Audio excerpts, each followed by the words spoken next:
Day 1, I spawned into a cave full of wolves as a Devil Golem. That explains my devilish charm. Oh wait, looks like I'm only a baby Devil Golem. Maybe these wolves are raising me. I can't remember much. That's when a huge, scary soul eater came barging out of the shadows, like he was looking for me the whole time. Don't you remember me, Zozo? You used to work for me until you got all those silly ideas about kindness and personal freedom into your head. Why don't you work for me again? You can help my world domination plans come true. World domination? Sorry, Mr. Soul Eater, but that really doesn't sound like my scene. Fine, then perish! And just like that, the Soul Eater started breathing fire. I managed to dodge it just in time, but my wolf friends weren't so lucky. They got fried. Oh no, my wolf friends, you monster! The Soul Eater didn't care. He just watched as I ran out of the cave. Me and my minions are going to hunt you, Zozo. We're the most powerful beings you've ever faced, and I guarantee we'll destroy you within 100 days. 100 days avoiding the Soul Eater and his crazy evil minions? Seemed like I had my work cut out for me. On day 2, I was able to escape the cave with my life, but I wasn't out of the woods yet. In fact, I'd literally run out right into the woods. What a coincidence. And I only have 3 hearts. If I mess with the wrong mob while I'm this weak, I'll be a goner for sure.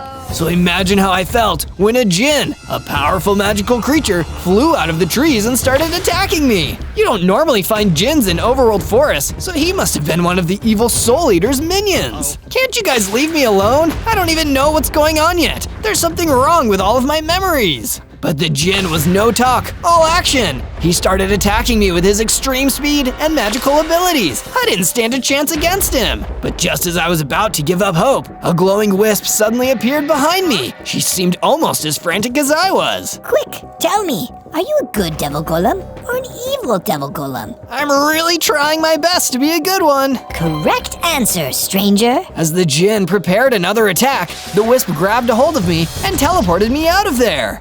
On day 3, thanks to being teleported by the wisp, we arrived in a friendly village where things seemed to finally be a little chill. I was grateful for that. Thanks for saving me, Miss Wisp. I'm Zozo. What's your name? I'm Windy Wisp, and there's somebody I need you to meet, Zozo. Windy Wisp led me through the village until we found the biggest building in town. There was a Viking villager named Eric waiting outside for us. Eric, I found one! A good Devil Golem, just like you said. Eric seemed impressed. Do my eyes deceive me? All this time, I thought creatures like you were a myth, but I was wrong. Wait, I'm a little confused here. What do you mean, creatures like me? Dark magic entities, devils, they all work in service of the Soul Eater, and until now, I believed that they had no choice in the matter. But you, Zozo, you have proven that it's possible for even devils to choose to be good. But what does all this mean? It means that you are a symbol of resistance, my boy. Perhaps, in these extremely important next 100 days, you can lead the charge to defeat him once and for all. What do you say, Zozo? Do you accept the call? Of course I do. Somebody's gotta teach that meanie some manners.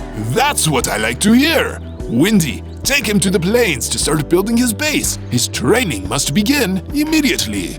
Yes, Eric. Come on, Zozo, let's go. On days 4 to 5, Windy Wisp teleported us to the plains, where we could start building an awesome base to sleep and train in. We should start with some wood, Zozo. It's impossible to craft without having the right tools. Very good point, Windy.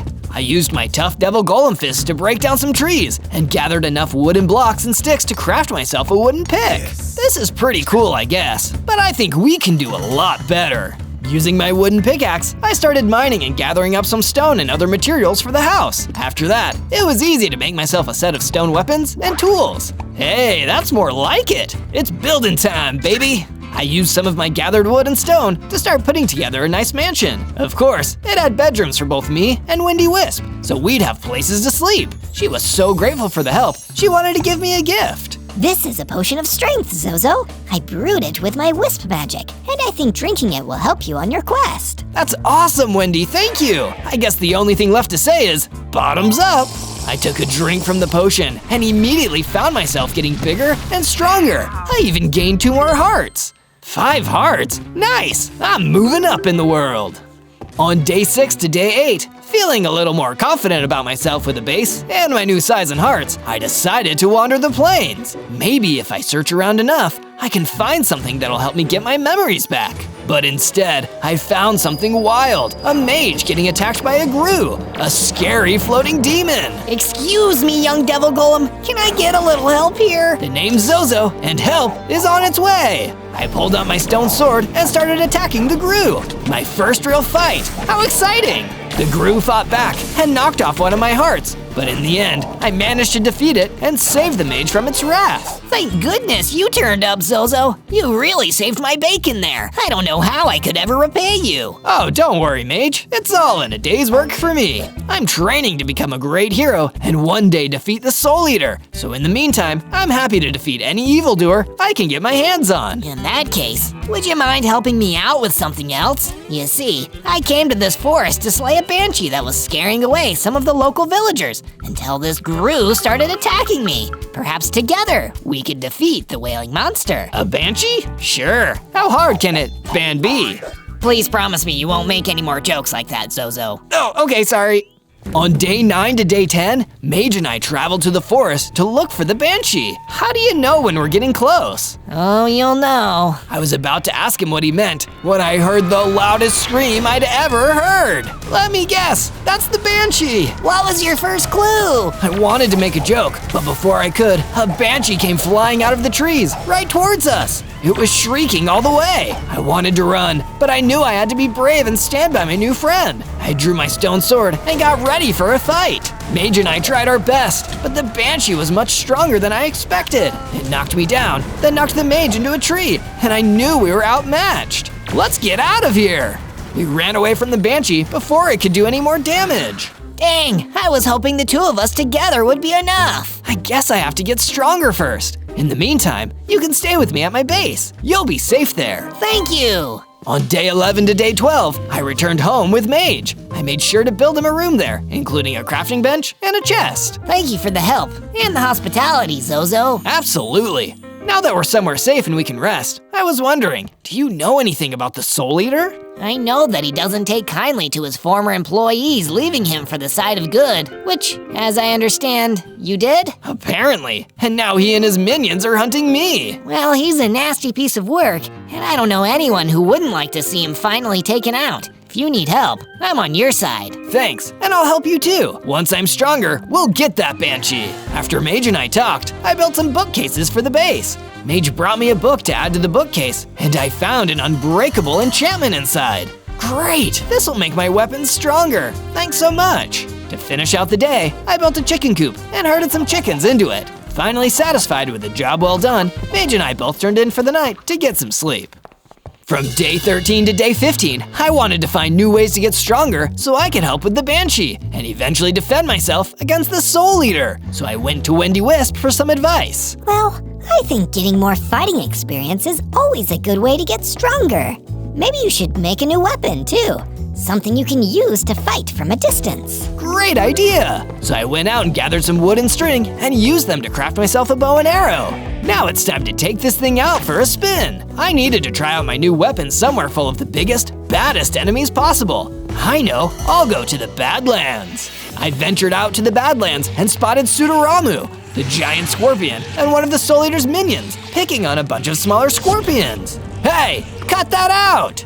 As it turned to rush at me, I shot it with an arrow. It hit, and it actually did some damage. Awesome, Wendy was right. This thing is great. I fired some more arrows, and before I knew it, I defeated Sudaramu. The little scorpion scattered and ran away. A thank you would have been nice, but I didn't blame them for wanting to get out of there as fast as possible. Hey, looks like that giant scorpion dropped something. It was a subscribe to Zozo. Wow, I feel stronger and smarter already. I even gained 2 hearts. From day 16 to day 19, I decided to explore the area around the Badlands. I came across a cave I hadn't seen before. Cool, I wonder if there are any good materials in here. Once I entered the cave, however, I got a really bad feeling. Uh-oh, something isn't right here. Even though I was feeling nervous, I spotted a chest and decided to open it. It was full of netherite. Oh, cool! I've never seen this stuff before. How'd you get in here? This cave belongs to the boss. I was ambushed by a wildkin. Do you work for the Soul Eater? That's right. You shouldn't have decided to come in here. Now you'll never leave. He rushed me and started to attack, knocking me into the cave wall. I got him a few more times, and before long, I had managed to win the fight. Hey, wait a second. If this cave belongs to the Soul Eater, and it's full of netherite, I bet that means he's from the Nether. From day 20 to day 22, I started the journey back to my base. I couldn't wait to tell my friends about the battles I'd won while I was gone. On the way, I trained myself a little more on a group of spiders that attacked me. I defeated them easily. I really am getting stronger. After I defeated the spiders, I found some iron, which I made sure to pick up and take home with me. Once I made it back to the base, I smelted the iron and used it to craft some iron armor, an iron sword, and an iron shield. I finally feel ready to go back and face the Banshee again. Mage is going to be so excited. I traveled back to the forest where I first saw the Banshee. Just as I realized I was getting close, the Banshee flew at me and screamed. Luckily, I had my new armor to protect me. I pulled out my new iron sword and started swinging. This time, I'm ready for you. The Banshee kept swooping at me, but I was able to take the hits this time thanks to my new gear. Finally, I swung my sword for the last time and the Banshee dissolved and disappeared. I knew I had won. Something about this whole fight felt familiar too. I suddenly remembered. I had met this Banshee before, a long time ago. She worked for the Soul Eater too. We had worked together once, but I couldn't stand watching her attack innocent people just trying to walk through the woods. I've got to get back to my base and tell Mage about this. From day 23 to day 26, I tried to think and see if I could remember anything else from my days of working for the Soul Eater. No matter how hard I tried, I couldn't. I rushed back home to my base, where Mage was waiting for me. I did it! I got rid of the Banshee! That's great, Zozo. Thank you so much for your help. So now that the Banshee's taken care of, I guess you'll probably head back to where you came from. Nonsense. I'll stay here with you until the Soul Eater's defeated, once and for all. I'll do whatever I can to help. Really? Awesome! After I talked to Mage, I gathered some stone and constructed a stone watchtower to keep my base more secure. I found some guster eyes and sand from a guster someone in the forest must have slain and quickly scooped them up. I used the items to craft a pocket of sand. I can use this to temporarily blind enemies. Finally, I built some walls around my base. Now this is looking really secure. From day 27 to 31, I decided to keep exploring and see what else I could learn about the Soul Eater and my bad old days working for him. My journey took me all the way to the beach. Wow, look at all the sun and sand and that beautiful ocean. I'd love to kick back and relax, but I don't have time for that right now. Gotta keep moving. As I was walking, I saw a horseshoe crab flipped over on its back. Hey, let me help you with that. I flipped him back over. Gee, thanks so much, stranger. Of course. Do you need a safe place to stay? You can always go to my base. That sounds amazing. I told them the way to go and sent them on their journey. Then I continued onward. Along the beach, I found a shark tooth. Neat, I can use this to craft shark tooth arrows. With my new materials, I headed back to my base. Once I was there, I put up some decorative banners to make the place feel more festive for the new residents. Pretty spiffy if I do say so myself. Sorry to interrupt your decorating, Zozo, but I need some help. Eric's in trouble. His village is under attack. Oh no, there's no time to waste. Let's go right now. From day 32 to day 35, Wendy and I rushed to the village to see what was going on. We arrived to find the place in ruins, filled with reavers making trouble.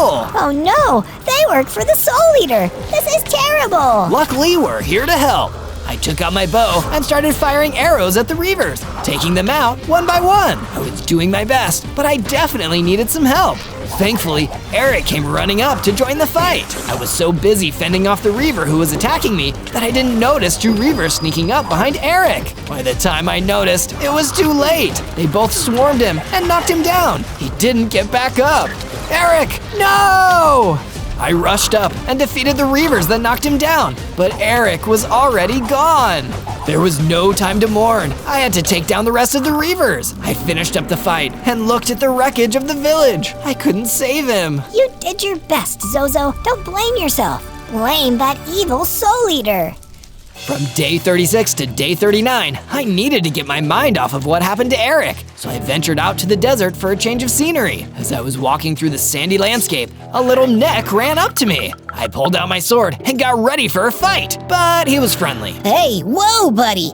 I don't want any trouble. I heard you were the guy to ask for help around here. I sure am. What is it? I need help defeating a crypt keeper that took over the cave I was living in. Can you do it? You bet! I headed to the cave and saw the crypt keeper lurking near the entrance. I fired an arrow at him and caught him by surprise. The rest of the fight went pretty quick, and I returned to tell that neck everything was okay now. Thanks so much. Say, you're trying to take on the Soul Eater, aren't you? I am. Do you know anything about him? Only that he's from the Nether. I thought so. Thank you.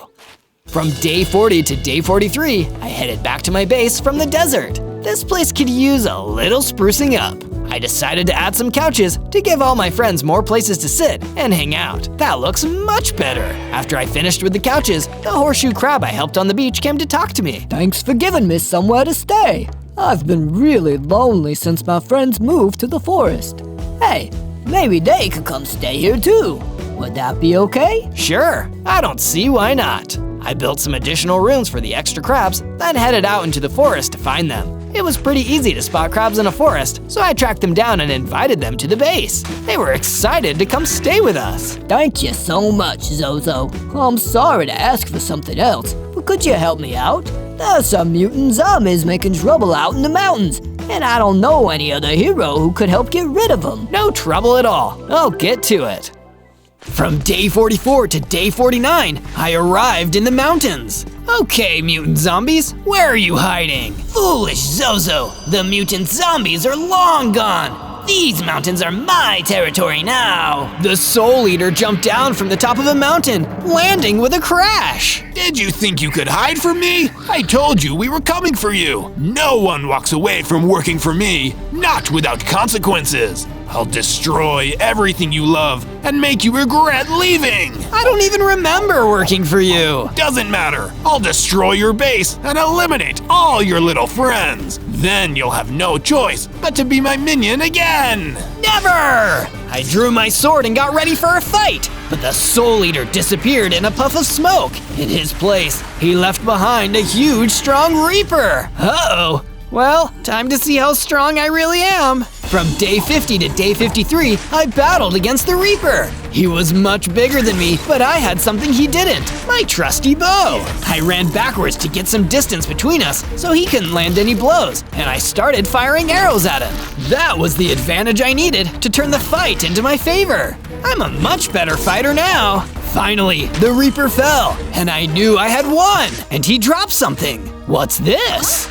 I picked it up, and it was a book of secrets. Wow, I wonder what secrets this has. You're the only minion I've ever shown my secret hideout. The only other place I have the location is written down in my book of secrets. You've got it, boss. That's right, I saw his secret hideout. I can't believe I forgot. From day 54 to day 57, I ventured through the plains on my way back to the base. There, I saw a horde of mutant zombies. This must be where they went when the Soul Eater drove them out of the mountains. I pulled out my bow and sword and got ready to attack. Hey, you undead freaks! I shot an arrow their way. As they turned their attention on me, even more mutant zombies came up behind me and attacked. Uh-oh, there are more of these guys than I thought. The fight was much harder than I expected. For a little bit, I was worried I might actually lose and never get the chance to beat the Soul Eater. But with the help of my trusty bow and sword, I was able to turn things around and take out all the mutant zombies. One of them dropped a potion of regeneration on the ground. I quickly picked it up. This will definitely come in handy when I go up against the Soul Eater. Time to head home. I drank the potion and transformed into a full-sized golem. I even gained 3 hearts to a total of 10. I traveled back to the base and told the horseshoe crab that the mutant zombies were toast. Yay! I love toast. It's just an expression. It means they're gone. You're the best, Zozo. Just doing my job. Job? Wait a minute. You used to work for the Soul Eater. You helped him steal materials from villages near the beach. Oh no, I don't remember any of that. Well, I'll have to do whatever I can to make amends for my past. I hope defeating the Soul Eater will be enough. You're definitely nothing like you used to be. You're a hero now.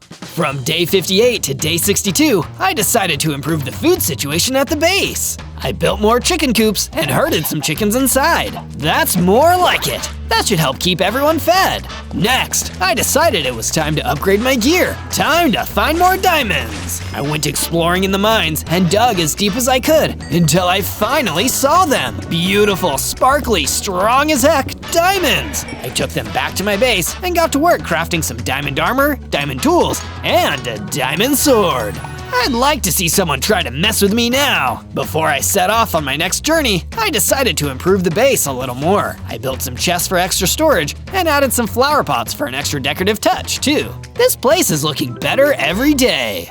From day 63 to day 66, I decided it was time to venture out into the world beyond my base and explore some more. On the way out, I ran into Wendy the Wisp. Zozo, I was looking for you. What's up? I had a dream about you. I think it might mean something. I saw you in the middle of a snowy tundra. Maybe there's something out there that will help you. Wow, maybe. I'll definitely go check it out. With this new clue in mind, I headed out into the snowy tundra. Brr, it's cold out here. I hope I can find something helpful fast so I can get out of here and warm up. As I walked, I saw a Yeti watching me. Hey you, I don't want any trouble. Neither do I. Oh, okay, that's good. I was scared you might be here working for the Soul Eater. He's got it in for me, and I'm getting pretty scared. Oh no, I don't work for him. Not anymore, at least. Can you help me find a way to keep myself safe? I really don't know what to do. Absolutely. Let's see what we can find. From day 67 to day 70, the Yeti and I explored the snowy tundra looking for clues or items that could help us. As we walked past an ice cave, a sylph came flying out at us. Everywhere I look, it's another thing. It's not easy trying to be good. What do? We have to be brave and fight. The sylph rushed at us and started attacking, but I was ready with my sword and shield. The sylph swooped at me, but I blocked its hit and slashed with my sword. I got a few good hits in before it swooped at the Yeti instead. Leave him alone. Pick on someone your own size. I rushed at the sylph and knocked it away from the defenseless Yeti and delivered the finishing blow. Yeah, that's what happens when you mess with my new friend. I just wish I had a way to fight for myself when the bad guys come after me. What will I do next time without you here to help? I'm sure we'll find something. Wait a second, look at this. The sylph dropped something when we defeated it. I picked it up and handed it to the Yeti. An iron sword. Here, Yeti, you take this. It'll help you defend yourself if the Soul Eater's minions come to bother you. Are you sure? Gee, thanks so much. You're right. You're not like the Soul Eater's minions at all. You're nice. I'm trying my best. Well, keep doing what you're doing, and I bet it'll all work out. Thanks for your help. I feel much more prepared for whatever comes my way next. From day 71 to day 74, I said goodbye to the Yeti, then decided to keep exploring this cold area. I was getting pretty used to it. Now that the ice cave didn't have the sylph lurking in it anymore, I wanted to see what was inside. The cave led down into some huge ice caverns. Whoa, look at all of this! As I walked, I saw the strangest thing. There, on the wall of the cave, was written the words, "Make sure to subscribe to the channel to keep up the adventures. And be sure to find more Zozo videos by searching Zo. Huh, weird. Oh well, time to keep looking. Just then, the Soul Eater busted through the subscribe sign in front of me. Ready to come back and work for me yet? Ah, you? No, I'll never work for you again. I'm a good guy now. We'll see how good you are when you don't have any of your little friends. Just you wait. You'll come back. They always come back. Not me. I'll take you down if you hurt my friends. The Soul Eater just laughed. Try to beat me, and it will spell your doom. I'll be in touch. Not so fast. I couldn't let him get away that easily. I drew my sword and ran at him, and he drew his weapon with lightning speed. He was ready for me, and he blocked my first hit, then knocked me back. It was a hard hit. Ow! Uh-oh, I might not be strong enough yet. You'll never be strong enough. You'll always be my lackey, no matter what. I wanted to stay and fight, but I knew I needed to flee if I wanted to live another day and eventually beat him. I had no choice but to run away before things got too scary. I'll show him. I'll get even stronger, and I'll prove that he can't keep pushing people around. From day 75 to day 78, I ran all the way back home to my base. I needed to do something to take my mind off that face-off with the Soul Eater, and fixing up the base was the perfect way to do it. Making this place cozier would make me feel better. So I built a fireplace and lit a big, roaring fire inside. Finally, I can warm up after all that time in the snow. Once the fireplace was finished, I sat down next to it and got comfortable. While I was lounging by the fire, the horseshoe crab came over to say hello. This looks great. I love the fireplace. Thanks. What's up? I wanted to give you something. As a thank you for everything you've done to help me and others who found themselves in trouble. He handed me a baked potato. I was getting pretty hungry. That's no ordinary baked potato. It's a magic baked potato. I think it'll help you get stronger. Oh, wow. I thought regular potatoes were already pretty magical, but that's even better. I took a bite, and it tasted great. I mean, it was a potato. Of course it did. I quickly ate the whole thing. Then, I felt myself growing bigger and stronger. I gained 5 hearts. You weren't kidding. I feel great. You look powerful as the Soul Eater. I sure hope so. Thank you so much. That was an amazing gift. From day 79 to day 84, I decided to test out my new strength on some hostile mobs. Let's see what this new, bigger me is made of. I ventured all the way out to the savannah to see what I could find. There were a ton of skeletons roaming around, and when they saw me, they started closing in around me. Maybe I'd be scared of you back when I was smaller, but now I'm ready to fight. It hardly took me any time at all to beat the skeletons. Take that, you boneheads. After I finished with the skeletons, I was walking around when I spotted a lion curled up on a rock. Sorry, I didn't mean to wake you up. I promise I'm not lying. I laughed at my own joke. The lion looked confused, but then he laughed too. I love jokes. How did you know? I love jokes too. I'm so glad you appreciate a sense of humor. My sense of humor is my pride and joy. Get it? Pride? Like lions? I do get it. Nice one. It's so nice to meet someone who knows how to laugh. You know what? Why don't you take this? I don't need it. And maybe it'll be of some use to you. A crossbow? Thanks. Right on target then? Yeah! From day 85 to day 89, I returned back to my base to show off my crossbow and tell everyone about the hilarious lion I met. When I got there though, it was in chaos. There were wargs attacking my base and tearing it apart. They smashed my flower pots and tore down my banners. If you fools touch my fireplace, I'll freak out. And then I saw it. They had smashed my fireplace. That's the last straw. Get out of my base, or there's more where that came from. I didn't want to destroy them though. I wanted to know where they came from. So when they started to run away, I chased after them. But I lost track of them when I followed them through the forest. Oh no, which way did they go? As I was looking, I ran into a black bear. The wargs? I can point you their way. That would be great. Just help me first and I'll tell you where they went. Get me some honey. I've got a craving, but I don't have any money. No pockets, so I have nowhere to put it. Oh, okay, sure. I searched until I found a beehive. Please don't sting me, bees. I quickly snagged some honeycomb, which I took back to the bear. Here you go.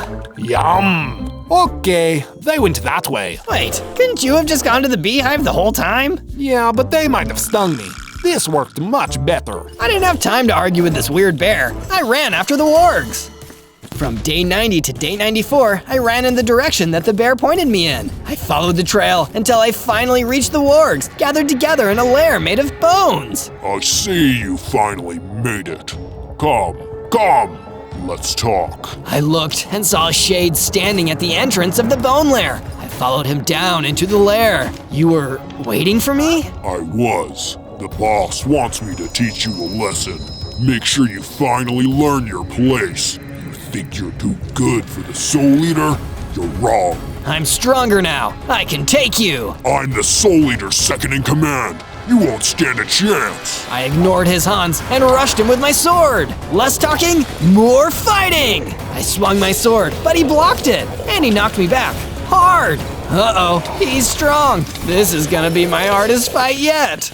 From day 95 to day 97, I continued my battle against the Shade. I could see why he was the Soul Eater's top henchman. He was really tough.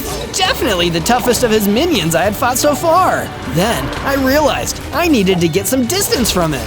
I ran back and got my crossbow, then started firing. It was just the advantage I needed. Using a combination of my crossbow and then my sword once he was weak enough for me to get close, I finally finished the shade off. I did it! When the shade collapsed, it dropped a map to the nether portal. This is just what I need. I already knew where to go once I reached the nether, but now I know how to get there. The side of the map triggered a flashback. You have to do it, Zozo. No, stealing was one thing, but I don't want to hurt anyone. I won't help you burn down the village. They defied me. You would defy me too? If it means I don't have to hurt anyone, then yes, I quit. That was it. That was what made me stop working for the Soul Eater. I wasn't bad. I made the choice to be good. I have to defeat him and stop him from ever hurting anyone else again. Then he'll see that not only am I a good guy now, but good always wins. I'll make the Soul Eater eat his words. On day 98, I returned and found the home was fully fixed by my friends, and I could prepare for battle right away. Only a few days left before the Soul Eater expects me to be dead meat. I'll have to be ready for him. As I was working on gathering diamonds and upgrading some more of my weapons, Wendy the Wisp came up to see me. Zozo, I made this for you. She handed me shark tooth arrows, crafted from the shark tooth I found. This is amazing, thank you. Good luck. I know you can do it. Next, Mage came to see me. I wasn't so sure about you when we first met, but I've watched you grow so strong and capable. You're going to beat the Soul Eater. I just know it. The horseshoe crab visited me next. I'm so happy that I met you. You're a hero, through and through. I hope you're right. Then a cake was brought out, and I knew everyone was sending me their best luck. There weren't any candles to blow out, but I made a wish anyway. I wish to do my best. On day 99, I made my way through the forest, carefully following the instructions on the map, until I reached the nether portal. But it definitely didn't make me feel good to see that the portal was being guarded by a vicious gang of Krakes that must have been working for the Soul Eater too. Why do so many people work for this guy? Does he just have really good dental or something? I was trying to figure out what I should do when the solution came right towards me. It was my friend, the Yeti, with his iron sword. Yeti, I never expected to see you here. You changed my life, Zozo. Since we met, and you taught me to stand up for myself. I've been traveling around, helping people out too. And now, I can do the same for you. Let me distract those Krakes. That meanie, the Soul Eater, he's all yours. Without another word, the now brave and strong Yeti ran in and started battling the Krakes. It gave me the perfect opportunity to run up to the nether portal and jump right in.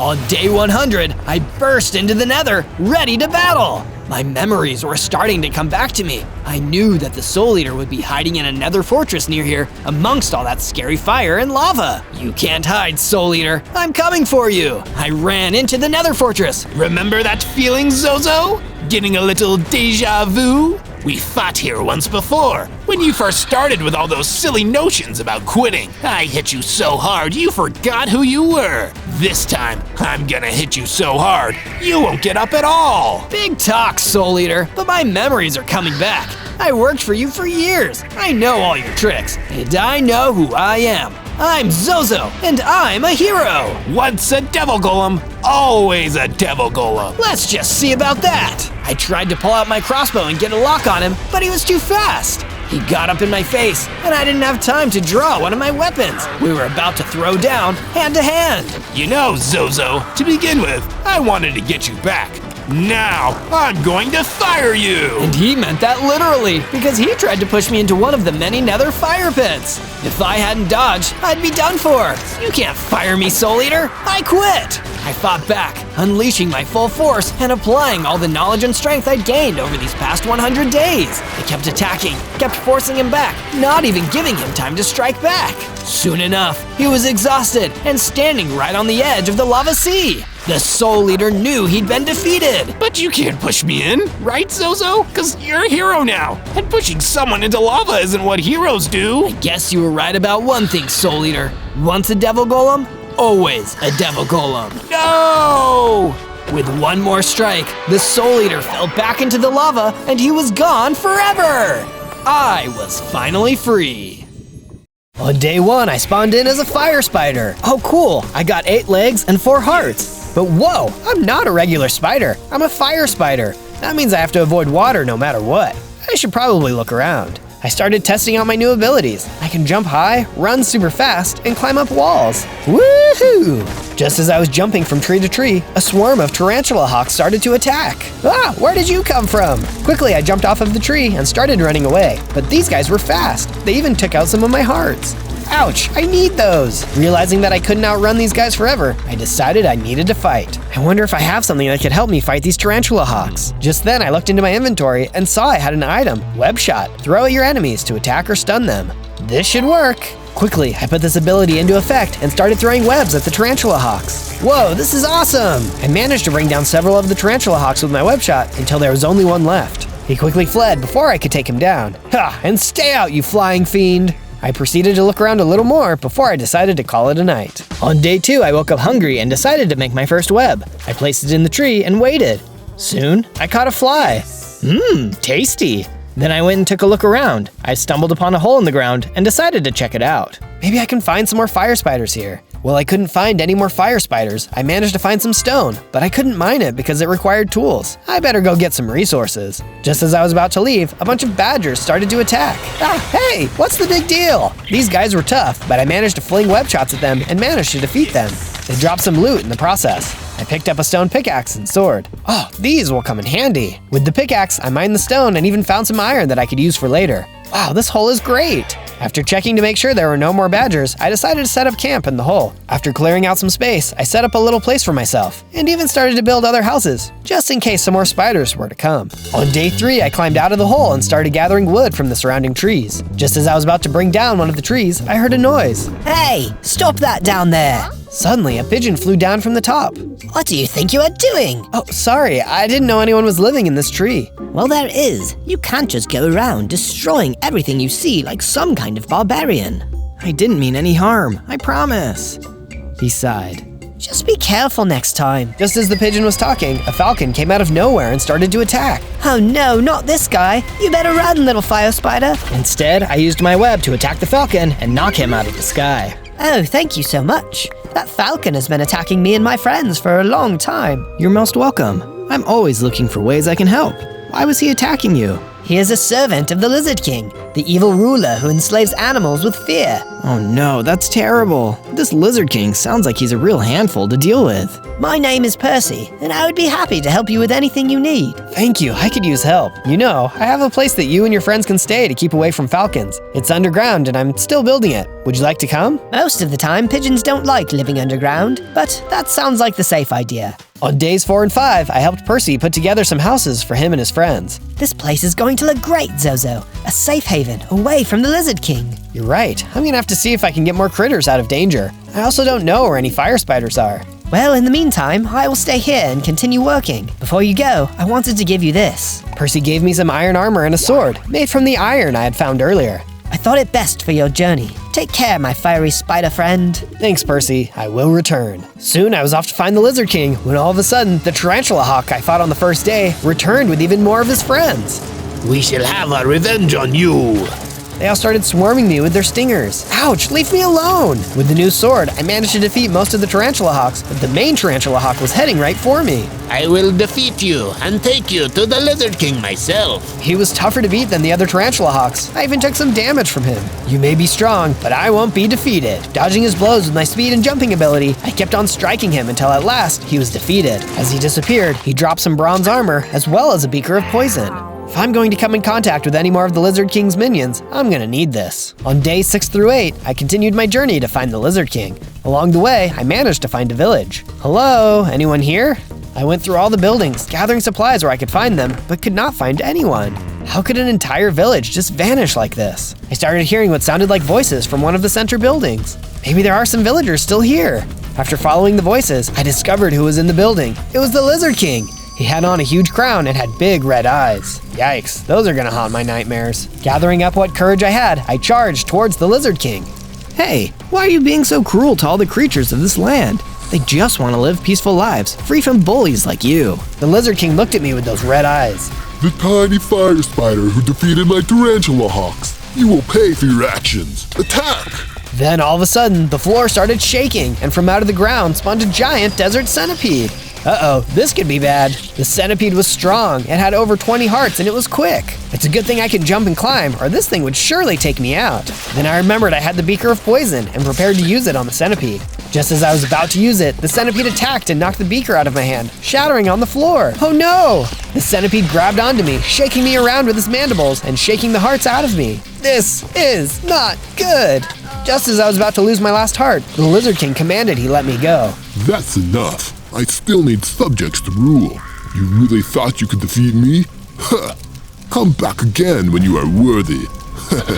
That fight did a lot of damage to me, and all of a sudden, I blacked out. On days 9 and 10, I awoke to a different location. It looked like one of the houses in the village, only it was really damaged and there were webs on the walls. Ah, spiders! Oh, wait, I'm a spider too. I climbed around the damaged house to see if any more spiders were around. Hello? Any other spiders around here? Regular or fire type? Any will do. Or anyone? Preferably ones who don't want to squish me? I looked around a little more, and eventually I spotted what appeared to be a small, normal spider. Hey, where am I? Oh good, you're awake. It's good to see you up. Where's the Lizard King? Where's the centipede? You fought the Lizard King and his centipede? It's a miracle you're still alive. When I found you, they were both gone.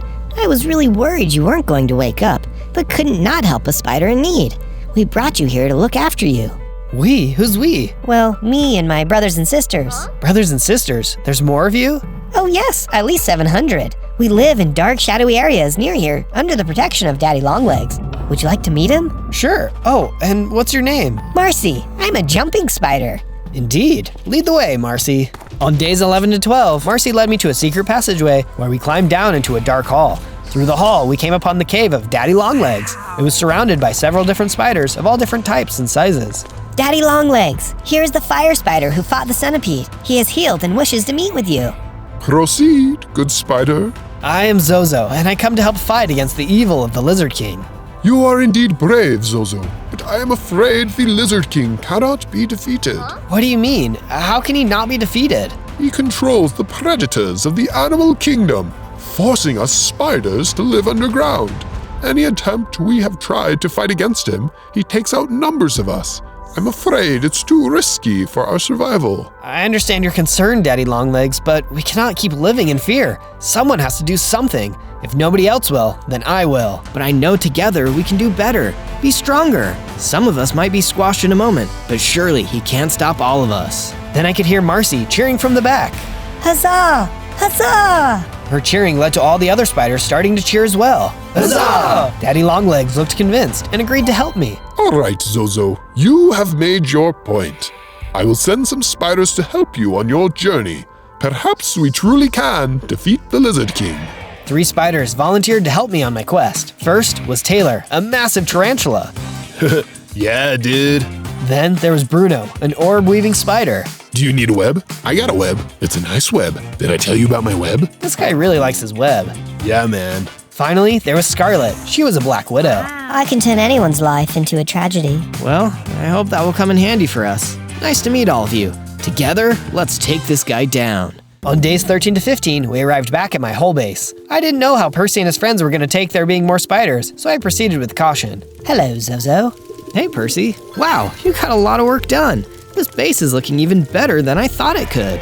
Thanks. I managed to convince some other birds and animals to come make this their new home. You've done great. Hey, I wanted to tell you something. Sure, what is... Oh, more spiders! What are these animals doing here? They look tasty to me. Yeah, dude. Before this tension was to become a battle, I had to calm down both sides. Listen, in order for us to defeat the Lizard King, we must stay strong together, no matter what species we are. Also, no eating the birds. Yeah. All right, sorry. After that was over, I managed to get everyone working together to create a giant statue of our hero. I hoped it could be seen as a symbol of justice and goodness for all walks of life. Can you tell what we're building? On days 16 to 19, I got a chance to meet all the new members of the base. Hey, how are you?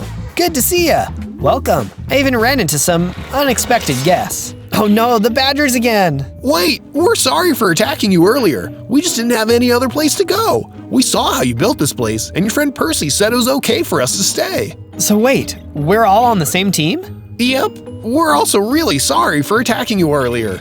It's all right. I guess I can understand you being scared of someone trying to harm you. Welcome to the base. I have said that no matter our differences, we've got to work together to defeat the Lizard King. Thank you. Just as I was going around meeting new people, I saw Marcy run in looking for me. I am delivering gifts for you for your journey. These are from Daddy Longlegs. Marcy presented me with a new silver armor and sword with a special ability, Poisonous Attack. What would I do without you and Daddy Longlegs? This will be great for my journey. Thanks, Marcy. You're welcome. Say, this place is pretty nice. Do you think I can tell the other spiders about it? Sure, it's not quite finished though, but maybe when I'm done you guys can come see it.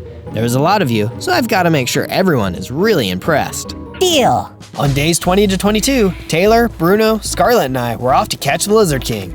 On the road, Scarlet spotted some signs up ahead. We should be careful. It looks like we are entering into the realm of the ants. Ants? Are they dangerous?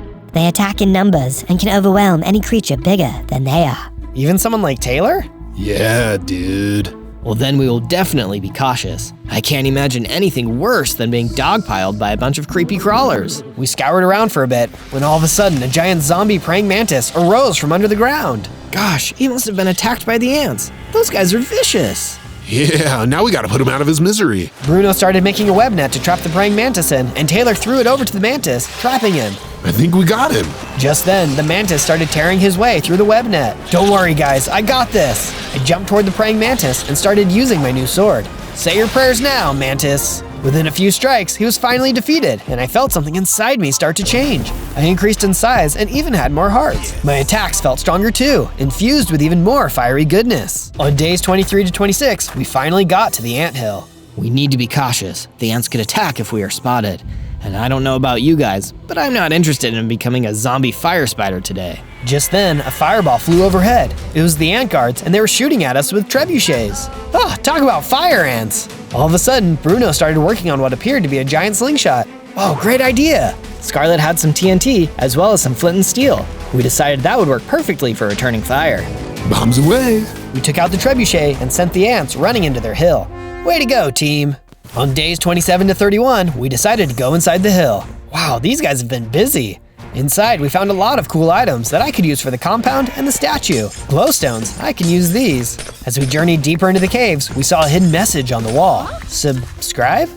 That's not a bad idea, honestly. Yeah, dude. A little further, and we began to see what appeared to be a story by the ants. Apparently, the Queen Ant was tricked by the Lizard King, and now he has a puppet queen acting for him. That's terrible. These ants should not be under the control of a puppet ruler. We need to do something. All of a sudden, something occurred. Ants began to crawl out from the walls. Get back! I mean it! No matter how hard we fought, the ants were too numerous, and they captured us. On days 32 to 35, the ants led us to the deeper parts of the anthill. Where are you taking us? I kept trying to talk to them, but they would not respond. It was as if something was wrong with them completely. Hello, can you hear me? Eventually, we came to what I suppose is their throne room. The Queen Ant sat there looking sinister. Spiders? How disgusting. You will make a fine specimen for the Lizard King. Though my children and I are getting hungry. I'm getting pretty tired of creatures telling me they want to eat me. How about I give you something to eat instead? I looked up and I could see what looked like a chandelier made of glowstones. I fired a web shot at it and the whole thing started to come crashing down. No, not the chandelier. I fell hard onto the Queen Ant, squishing her. Whoa, what a way to go. On days 36 to 39, we began leaving the hill. The hill was even bigger than I remembered, as we wove through many different hallways. We got lost more than once. Man, how could one place look the same at every turn? When we finally decided on a place to go, more ants came toward us. If we couldn't get out, we'd be in real trouble. Stay back, we're armed! Well, technically legged. No, please don't hurt us, and we don't want to hurt you. Okay, well then what is it you do want? We are servants of the true Queen Ant. When you defeated the other queen, we finally freed her, and she wanted to thank you. Well, that's very nice of her. I'm glad she's back on her throne. Feel free to come back anytime. If you have any questions, please let me know. I did have one question. How do we get out? Oh, right. You go up, make a left, and climb out of the big hole in the top. Okay, that seems simple enough. Thanks. No problem. You can climb, right? Spider. Oh, right. On days 40 to 43, we thought it would be best to get back to the compound and put these glowstones to good use. Percy was doing a great job building places for the new creatures finding out about this place. If there is one thing we birds know, it is how to make a nest to come home to. You're doing great, Percy. I also thought these could come in handy. Glowstones, excellent. It was starting to look a little dark here. Right away, we got to work using the glowstones to create light fixtures around the compound. I also made sure that these were built strong enough so that no one could get hurt if they were damaged. The last thing we'd want is for there to be another queen ant situation. No one likes to get smushed. When a spider builds something, it is made to last. Also, when birds, badgers, and other wildlife chip in on the building, it definitely helps in the long run. On days 44 to 50, I continued working on the statue. I'm really excited about this one and feel like it's coming along really well. Can you tell what the statue is yet? All of a sudden, I could see a little jumping creature appearing in the horizon. Marcy, it's good to see you. Oh, Zozo, I'm glad I found you. I have terrible news. Oh no, what's the problem? The Lizard King attacked the spider base with an army of scorpions. Scorpions? Really? Yes, they are one of our biggest enemies. That's terrible. I'm so sorry. I really didn't think he'd be bold enough to take on the entire spider nest at one time. I'm sorry I couldn't have stopped him from doing this. So am I. I wanted to tell you so you won't have to have the same fate. Now we have nowhere safe. Wait a minute. Why don't you all come live at my base? Wait, really? Are you sure you won't mind all of us living with you? Of course not. Besides, us spiders need to stick together. Plus, I've got plenty of room here. There's no limit to the amount of houses we can make for everyone. Ha! I see what you did there. I better go tell the other spiders right now. Quickly, I got started gathering more materials and supplies to start building for my new neighbors. I took a good long while to gather the stuff and start building, but it was all worth it. On days 51 to 53, all of the spiders arrived. Whoa, there sure are a lot of you. Welcome. Among the spiders appeared Daddy Longlegs, and I went over to greet him. Hi, Daddy Longlegs. I'm glad to see you're all right. You're all welcome here. Thank you, Zozo, for doing this. You have given the spiders and many others hope. It was my pleasure. The spiders sure are honored and lucky to have a protector like you. Oh no, Zozo. I may have been their protector before, but you are their protector now. However, if you need advice, I will always be around. I will definitely appreciate that. I know you've seen a lot of spiders in your day. I'd never be able to lead anyone as well as you have. Afterwards, I introduced Daddy Longlegs and the other spiders to the rest of the compound. They got along pretty well. I love seeing everyone so happy to make new friends. On days 54 to 57, the whole compound got together to start building walls so no intruders could come in. When most of the building was completed, we decided we should celebrate the new compound community. Daddy Longlegs prepared to give a speech. I am truly thankful that we can all live in harmony, thanks to our magnificent friend, Zozo. Oh, guys, I appreciate that. While Daddy Longlegs kept speaking, no one noticed a group of scorpions sneaking up behind him. Daddy Longlegs, look out! But he didn't hear me, and one of the scorpions stabbed him in the back with a stinger. Oh no, Daddy Longlegs! The spiders began attacking the scorpions while I tried to lead Daddy Longlegs to safety. Just stay here, you're gonna be fine. No, Zozo, it's time for me to go. What? You can't go, it's not over yet. It's okay, Zozo. Take care of them all for me. I will. I stayed with Daddy Longlegs until the end. When I checked back, the spiders won the battle. Sadly, it was up to me to share the sad news. On days 58 to 62, the whole compound worked together to build a memorial for Daddy Longlegs. Rest in peace, Daddy Longlegs. You will be missed by us all. I promise I will do what needs to be done. While we were sad at the loss of our friend, we all realized we needed better fortifications. We spent a good portion of the days building up the walls and putting up watchtowers. I was so embarrassed that we were attacked when we thought we were safe. They should protect us, but I just wish I could have done more. Don't go blaming yourself, Zozo. Nobody could have guessed what was going to happen. To take my mind off of all of this, I went back to finish the statue. Maybe this could give us some more hope. Now can you tell who our spider hero is? It's the most famous web slinger of all time, Spider-Man, of course. Just as I completed it, Scarlet showed up and told me a messenger came to see me. We ran to the gate to see it was the ant from the anthill. Hello, what are you doing here? We heard about your attack. We are sorry for your loss. Thank you. It has been hard for a lot of us. Our queen wanted to give you something for your loss, as well as your fight against the Lizard King. The ant handed over a wrapped gift and told me to use it wisely. I couldn't wait to see what it was. I will definitely treasure this. Thank you, and thank your queen for me. I shall, and you are most welcome. On days 63 to 66, I opened the package to reveal a bunch of potions. Inside there was a health upgrade potion. I took it right away, and I gained 8 more hearts. I took a look at the other potions.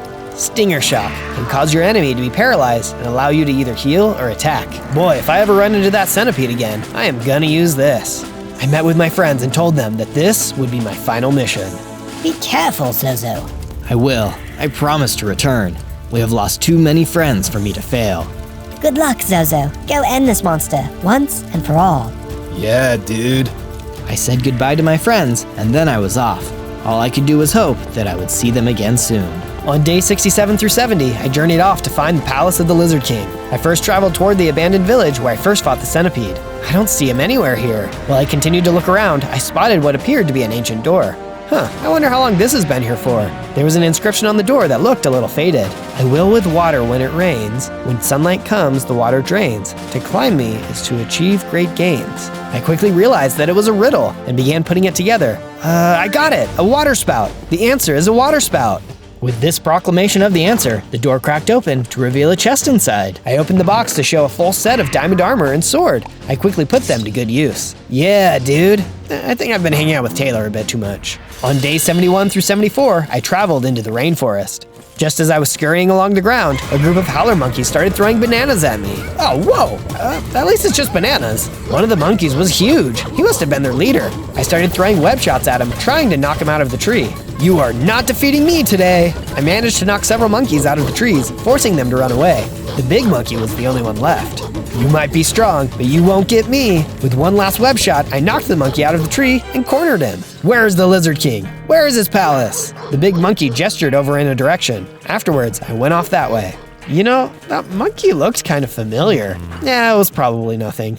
On day 75 to 78, I journeyed along until I came to a river. Uh-oh, it's my old nemesis, water. The river was way too wide to try and jump, and I didn't want to risk falling in, so I decided to build a bridge. I was halfway finished when out of nowhere, who was to turn up but the scorpions again. You guys, I'll make you pay for what you have done. I readied my sword and prepared to attack. This is for Daddy Longlegs. I charged at the scorpions, and they leaped forward to attack me. They were strong, and I could tell they were trying to push me back into the water, but with my new armor, I could hold them off. I'll take you all on if I need to. Then I remembered I had the potion and quickly used it against the scorpions. Take this! The scorpions began to move slower, and I could see their attacks before they could make them. Block, stab, slice, gone! One by one, I took out each of the scorpions. I gathered a new item, Scorpion Tail, used to attack or intimidate enemies. Also, it can be used as a disguise. When all that was over, I continued making my bridge to get across the river. On day 79 to 85, I finally finished my bridge to cross the river. When I got to the other side, I found that the only way ahead was through a narrow ravine, but the entrance was guarded by 2 scorpions. Man, these guys are everywhere! While I could have attacked them, I remembered that I still had that scorpion tail in my belongings. I quickly put it on and approached them. La la la la la, just a disgusting scorpion out for a stroll. The guards didn't seem to mind and proceeded to let me through. Well, that was easy. While journeying, I wandered into an open field that looked pretty desert-like. Well, this is a weird place to put a desert. All of a sudden, I heard rumbling and could feel the ground shake. I knew right then what it was. Suddenly, the centipede bursted out of the ground, just like last time, and lunged toward me. It was time to take my revenge. Bring it on, leggy. That centipede was still fast and dangerous, but I was much more confident this time around. Oh, no you don't. I even used the scorpion tail to make a couple of hits, but it broke in the middle of the fight. So much for disguising myself again in the future. Take that, and that! Finally, I took out the potion again and used it for the finishing blows. I'm worthy enough this time. Prepare to be defeated. The potion worked, but the centipede was still quick. Furiously, I used everything I could to finally defeat it. Just then, I started feeling tingly. Ooh, I like this. I changed into a bigger and more powerful fire spider with even more hearts. All right now, Lizard King, prepare to meet your match. On days 86 to 90, I continued on my journey. I was feeling really confident until I realized I had just walked straight into quicksand. Oh, come on, who thinks of quicksand? Suddenly, I started thinking of ways to get out. All of a sudden, I could see Percy flying overhead. Percy, I'm glad you're here. I can see that. How can I help? Maybe you can pull me out, catch this chain, and start flying. Good idea. Hit me. I threw the line towards Percy and began flying, pulling me out of the quicksand. Oh, that was close. Thanks, Percy. What are you doing here? I wanted to see how you were. You saved my life so many times before, and I guess I just wanted to repay you in some way. Well, you definitely did that. If it wasn't for you, I would be in a really sticky situation. It can get risky at times, wandering around out here on my own. You are definitely welcome, my friend. I will let the others know of your progress. Just before he left, Percy warned me about something he saw while flying overhead. Be careful. I saw what appeared to be a gang of bullfrogs coming in your direction. They must be heading to the palace of the Lizard King. Bullfrogs, you say? Those things will gobble spiders up in one bite. I'll be sure to look out for them. Thanks again, Percy. Take care. On days 91 to 94, I finally ran into the bullfrogs. Wow, those guys are big. I didn't know bullfrogs could get that big. For the most part, they didn't seem to notice me. That's until one of them apparently spotted me and started shooting his tongue at me. Yuck! I don't need you tasting me. He was strong though. He even took out a couple of my hearts. If I didn't make a move, I was going to be one toasted bug. I can't just keep fighting this guy forever. I knew I had to outmaneuver him, so I jumped into a tree and waited for him to get bored. Luckily, he didn't seem to be the smartest of creatures, even though he was so tough. Serves you right. I didn't come this far to become a spider snack. On days 95 to 97, I followed the bullfrogs to the Lizard King's palace. They might have been strong, but they weren't very smart. They led me right to where I needed to go. Wow, this is gonna be a lot. As I got closer to the gate, I spotted a message written on the palace roof. Subscribe. Oh yeah, that reminds me. Be sure to subscribe and like this video for more content. I go on a lot of adventures and would love to have you follow me on them. I tried to get through the front gate when a horde of gecko soldiers started to attack. Out of my way. I got a king to fight. I smacked the heck out of them until finally they were all defeated.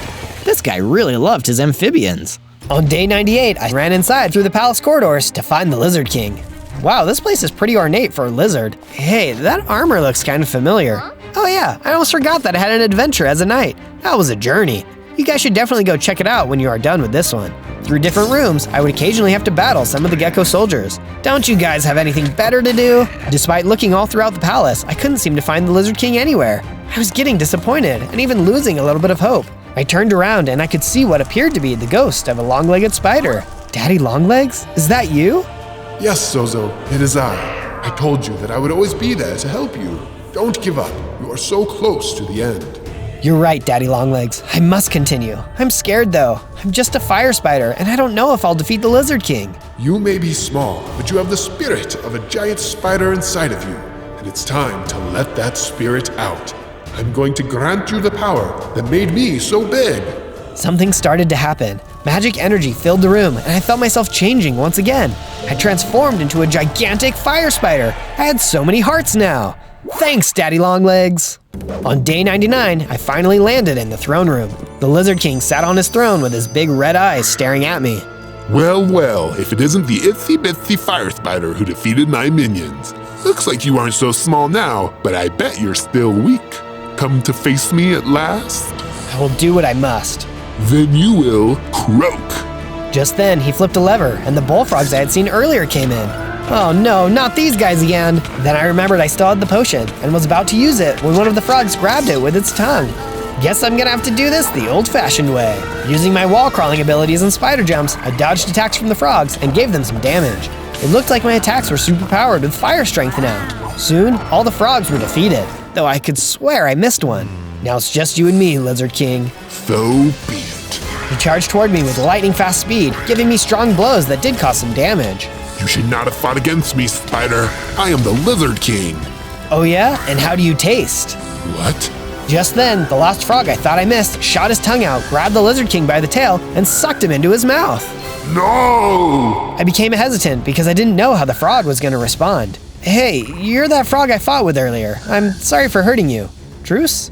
The frog just looked at me, then suddenly spat up the Lizard King's crown. He croaked, then proceeded to hop away. Well, I guess that means truce. On day 100, I returned to the base to see everyone there, waiting for me. I told them all about what happened with the Lizard King. Wow, I didn't even know frogs could eat lizards. Neither did I. Guess you learn something new every day. Zozo, I'm glad you've returned. Yeah, dude. The Lizard King is defeated. Now we're free. This would not have been possible without you, Zozo. Thank you, from all of us. Now we can go back to living our lives in peace. And now we have a new home for spiders of all walks of life. Then there came a commotion at the gate. What's going on over there? Suddenly, a loud croak could be heard. Frog! No wait, I think I know him. Turns out, it was the frog from earlier, come by to say hello. I'm glad you could come by. Just one rule, no eating anybody. The frog agreed and I proceeded to introduce him to everyone. This had been quite the adventure. On day 1, I spawned in as Monkey D. Luffy, the rubber boy with a straw hat. Yo ho ho, I'm going to be the future king of the pirates. But it looks like I'm just a little kid for right now. At least my dreams are big. I gotta go find some good food to eat so I can grow up to be super strong. But there's nothing around this village but coconut trees. Whoa, a storm is rolling in. I better take cover. Is that a lightning bolt or a person? That's ye straw hat, Zozo. I be Captain O'Kilowatt, and you've had the misfortune of washing ashore of me island. Here you will be doomed to wander the many dangerous terrains in search of me greatest buried treasure. If ye succeed within 100 days, ye may keep what ye find. But if ye fail, ye will never be allowed to leave. Buried treasure? Well, Monkey D. Luffy is a pirate, so that treasure is as good as found. Ye had better hope that you find it, or ye will never voyage on the sea again. Challenge accepted, you stormy scallywag. Good luck, Zozo. You'll need it. Captain O'Kilowatt laughed evilly and rained down lightning on the village, so I ran for cover. He attacked several houses and even wiped out the villagers. Talk about no mercy. I have no idea how big this island is, but I'm going to scour every block of it until I find that buried treasure. The dangers ahead are completely unknown, but I will face them with a bravery suited for the future king of the pirates. On day 2, I started to explore the nearby tropical forest. I have 6 hearts right now, so I need to stay in the least dangerous areas for right now. Who knows, maybe the buried treasure is in the easiest place to find it. That would be one crazy trick, wouldn't it? Oops, did I say this forest wasn't dangerous? What I meant to say was, it's filled with ghosts. Somehow, they kinda look familiar. Are you guys the ghosts of the villagers from back there? Yes, we are. Why couldn't you have been hit by that lightning instead of us? Just lucky, I guess? Not for long, Zozo, because we ghosts are going to haunt you. Oh no, I can't punch ghosts, and I don't have any weapons that can affect them. I gotta run to safety. Ah, get away from me! All of a sudden, I saw something swoop down from above. It picked me up and carried me away from the ghosts. When I got my bearings, I saw that I was at the top of a tall tree. There was a bird with a colorful beak in front of me. Were you the one who saved me? Yes, sir. I'm Stan. Stan the Toucan. And whenever there's someone in trouble in this tropical forest, I come to the rescue. That's cool, man. I'm Zozo. Want to join my pirate crew? Sure can, man. Every great pirate needs a bird sidekick after all. I'm looking for the buried treasure of Captain O'Kilowatt. Do you know anyone who can help? I just might. Follow me. On day 3, Stan the Toucan took me to a small workshop among the trees. Wait until you meet my friend, Titus the Armorer. He makes all sorts of useful items. Sweet! An armorer could be useful to have on my pirate crew. Yes. He could make me items and gear fit for a pirate king. I looked around and saw lots of really awesome armor. Did you make these all by yourself? Sorta kinda, my good pirate.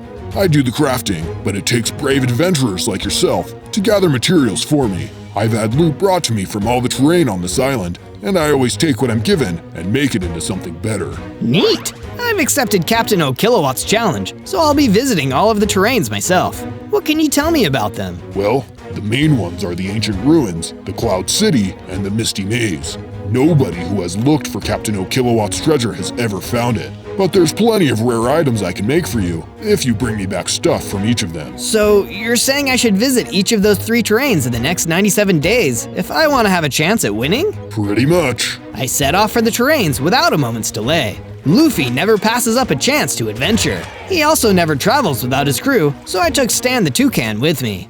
On days 4 to 5, I was still in the tropical forest, so I made sure to gather wood from the trees. Once I had enough, I made my first set of tools. The wooden pickaxe will serve me well in gathering stone, but I won't be needing them for long, because I'm gonna use that stone to craft myself a set of stone tools. Alright, time to build a base for the brand new Straw Hat Pirate crew. I laid a bunch of wood blocks for the foundation and made sure to give lots of space for all the new friends I'm going to recruit.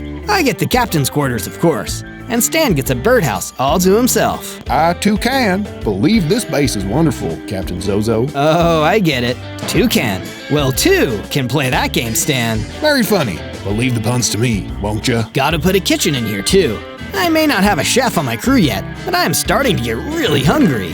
While I was placing down the chests, I saw a strange item fall out of a tree. Say, isn't that the gum-gum fruit? It is! Not only did it fill up my hunger bar, it also made me stretch out like a crazy rubber boy, and I grew to the size of regular Luffy. I've got 9 hearts now. With that much health, I'll be able to last much longer in a fight with mobs now. I'm that much closer to becoming the king of the pirates. Yo-ho-ho! On days 6 to 8, I was on my way to the ancient ruins when I saw a flock of giant penguins. How adorable! Except, they didn't seem friendly at all, because they were chasing someone down, and it looks like another human. And look, they're wearing an enormous chef's hat. Well, now I gotta help. I was so mad that I started smoking and my skin turned red with anger. Now my fists are stronger than my sword. Looks like the gum-gum fruit I ate earlier gives my punches extra knockback, and I'm going to need it because these penguins totally outnumber me. I need to hit them quickly and then dodge. If they surround me, I'm dinner. With a gum-gum powered punch, I took down the biggest one and the others retreated. March back home, penguins. Don't mess with the future king of the pirates. You okay, chef? Thanks to you, I am. But how did you know I was a chef? Just a lucky guess, based on the fact that you are wearing this slightly oversized chef's hat and a chef's apron. You got me. I am a chef, named Skylar. I'm going to the ancient ruins to find a spice that can really cook my cooking up another notch. Wanna come with? I could really use a bodyguard. Sure, I'm headed there myself, looking for treasure. Personally, I think food is the greatest treasure of all. I like both treasure and food, for different reasons, of course. I can't eat gold. Or can I? You really shouldn't try to eat gold. It's not food. I'll take your word for it. You are the chef, after all. On days 9 to 10, I arrived at the ancient ruins, the first of the dangerous terrains that I must explore to complete the challenge. Before going any further, I decided to consult my loyal crew. So, Stan, Skylar, are you excited to explore the ruins? You know it, Captain Zozo. Excited? No. Eager to find the ingredients? Yes. Remember, this place is dangerous. What are you so worried about? It starts with that giant dinosaur right behind you. I thought these guys went extinct years ago, but it seems like I might be the extinct one if I don't get out of here. Ouch! That bite took away a lot of hearts. If only I knew how to use all of my different gum-gum powers. Skylar has a weapon, but even together we're no match for this dinosaur. We've got to run away and fight another day. My crew and I ran away from the ancient ruins. Captain O'Kilowatt wasn't kidding around when he said these terrains were dangerous. And this one was only the first one. That was pretty brave back there, Zozo. Even if you didn't win. My hunger meter was getting low again, so I decided to go back home and grab a bite to eat, which would be a lot easier now that I had a chef on my pirate crew. On days 11 to 12, I made sure that Skylar felt right at home as the head chef of the new Straw Hat crew. I built her a small house and made the food preparation area even bigger. To make sure we had plenty of ingredients, I also constructed an outdoor farm and a flower garden where we could grow plants and made pens where we could keep animals for meat. Of course, no pirate base would be complete without a flag to tell intruders who we are. The skull and crossbones mean business. Yarr! We'll be heading back to the ancient ruins in a few days. Anything else I should know about that place? I heard that Captain O'Kilowatt has members of his own pirate crew guarding each of the terrains. No way! He has a crew of his own? Yes, and you are going to become a part of it if you fail the challenge. At least, that's what happened to all the other ones who tried it before. He forces people to join his crew? That's terrible. I can't let that happen to me. Just be careful, Zozo. The other pirates thought that way too, before he got them. Don't worry about it. I'm not like those other pirates. I'm gonna be king of the pirates. I can talk big, but these former challengers would all be strong opponents. I had to get in gear to face them. I decided to train my battle skills by fighting some cave centipedes underground. I gave their legs to Titus the Craftsman, and he was able to make me a special suit of armor that could climb walls. That'll come in handy later. On days 13 to 15, I was in the tropical woods when I realized I needed a new way to train. Stan, what should I do in order to get stronger? I need to become powerful enough to take on the dinosaur in the ancient ruins. Have you thought of going to one of the other dangerous terrains first? Maybe you'll be able to find something to help you there. That's a good point. Might I recommend the Cloud City? With your new climbing ability, you should be able to get up there through the mountains. I'll leave right away. I set off for the highest point on the map, climbing the walls with my centipede leggings until I reached the top. At the top of the mountain, it started to snow and visibility decreased. But wow, this place is amazing! There was a bridge connecting the Cloud City to the top of the mountain. Who knew there were materials that could be used to build buildings on top of clouds? I'm definitely gonna have to take some of these special blocks back with me. I better grab them fast because I can hear something inside the city. It looks like I've got company. An ice gas is flying towards me. So you must be Captain Zozo. I'm afraid you won't find any treasure here. Are you a member of the O'Kilowatt crew? Yes, I am Ghastly Gust, the keeper of Cloud City. My wind powers will blow you away. I could feel Ghastly Gust attempt to launch me off of the mountain, but I didn't give in. This was a fight I had to win if I was going to complete the challenge. The Ghast had ice ball firing abilities, which trapped me in ice and slowed me down, while also hurting me. With my Gum Gum abilities, I was able to stretch upwards and reach the gas. This way with my punches, I pummeled Ghastly Gust. When I took him down, he dropped some sort of weird key. I wonder what this opens. During the fight, it seemed like I had achieved a new level of strength. I decided to return to the base and placed one of the cloud blocks on the ground. Nothing happened. Oh, this thing is broken. I want a refund. I started jumping on it, and I suddenly leveled up. Sure enough, I was faster, stronger, and could jump 2 blocks higher. Whoa, I've gone to 2nd gear. In this most powerful form, I have 21 hearts. The training was a success. On days 16 to 19, I went to explore the Misty Maze. Since I had defeated a member of Captain O'Kilowatt's crew at Cloud City, I figured I could do the same here. True to its name, the Misty Maze was easy to get lost in. There were also skeletons everywhere, which is never a good sign. Speaking of signs, I found a mysterious note inside of the treasure chest along with another key. The note said, "I have searched throughout every corner of the Misty Maze, and there is no trace of Captain O'Kilowatt's buried treasure. I did find this key though, so whoever finds this treasure chest might have a chance to use it." What were these keys? It looked just like the one the Ghastly Gust dropped. Suddenly, I was attacked by the skeletons. They must have been guarding this treasure chest for Captain O'Kilowatt. Take this! You can't stop 2nd gear. I found my way out of the maze with the key in hand. On days 20 to 22, I went to the beach on the edge of the island and fought some aggressive walruses. They weren't that tough now that I had gotten stronger, so I was able to gather their tusks as material. I mined some pearl blocks so I could trade it to the craftsman in exchange for a better helmet and boots. Here you are, Zozo. New and improved armor for a pirate captain. Thanks, Titus. With stronger defenses, I went back to the ancient ruins. I had the feeling that I could find a 3rd key there. The dinosaur last time was still roaming around, but I was geared up in more ways than one. I made short work of it. Wow, I really have gotten stronger. But not strong enough. Who are you? I am Anubis, the true guardian of the ancient ruins. I've been sent by Captain O'Kilowatt to defeat you here and now. He must really want to protect that buried treasure. Let me guess. It's here, in the ruins? You wish. The treasure is in a place where you'll never reach. Was the buried treasure not in any of the terrains I'd been to so far? Just then, Anubis was struck by a lightning bolt. It was Captain O'Kilowatt. But why did he attack his own crewmate? You were a fool to give away clues so easily, Anubis. I have no room on my crew for fools. I was tempted to fight him then and there, but I knew I wasn't strong enough. So I just grabbed the key he dropped and ran away. On the way out of the ruins, I grabbed some spice from the ground. Just what Skylar was looking for. On days 23 to 26, I returned to the base with all 3 keys and also the spice for Skylar. Thanks, Zozo. Now I can complete my ultimate recipes. Let me know if you make anything with meat in it. You still have to catch some animals if you want a meal to happen. Well, you're the boss, Skylar. No, I am the chef. You're the boss. I thought I was the captain. With the previous dangerous terrains unguarded, I could now gather materials from all of them. But first, I went into the cave to mine some iron ore so I could upgrade my stone tools to iron ones. That way I could mine even deeper. Just because I know there isn't treasure doesn't mean I shouldn't dig. I decided to go back to the ancient ruins where there are stone brick blocks. These are perfect for building a sturdier wall. And now, I was even able to build floating buildings just like in Cloud City.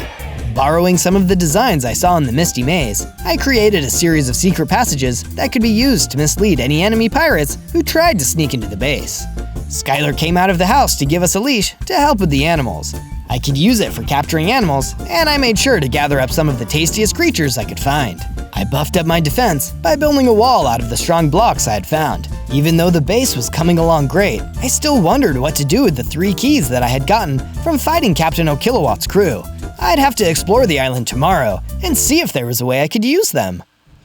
On days 27 to 31, I traveled to a part of the island I had never been to before. It was a valley covered in smog.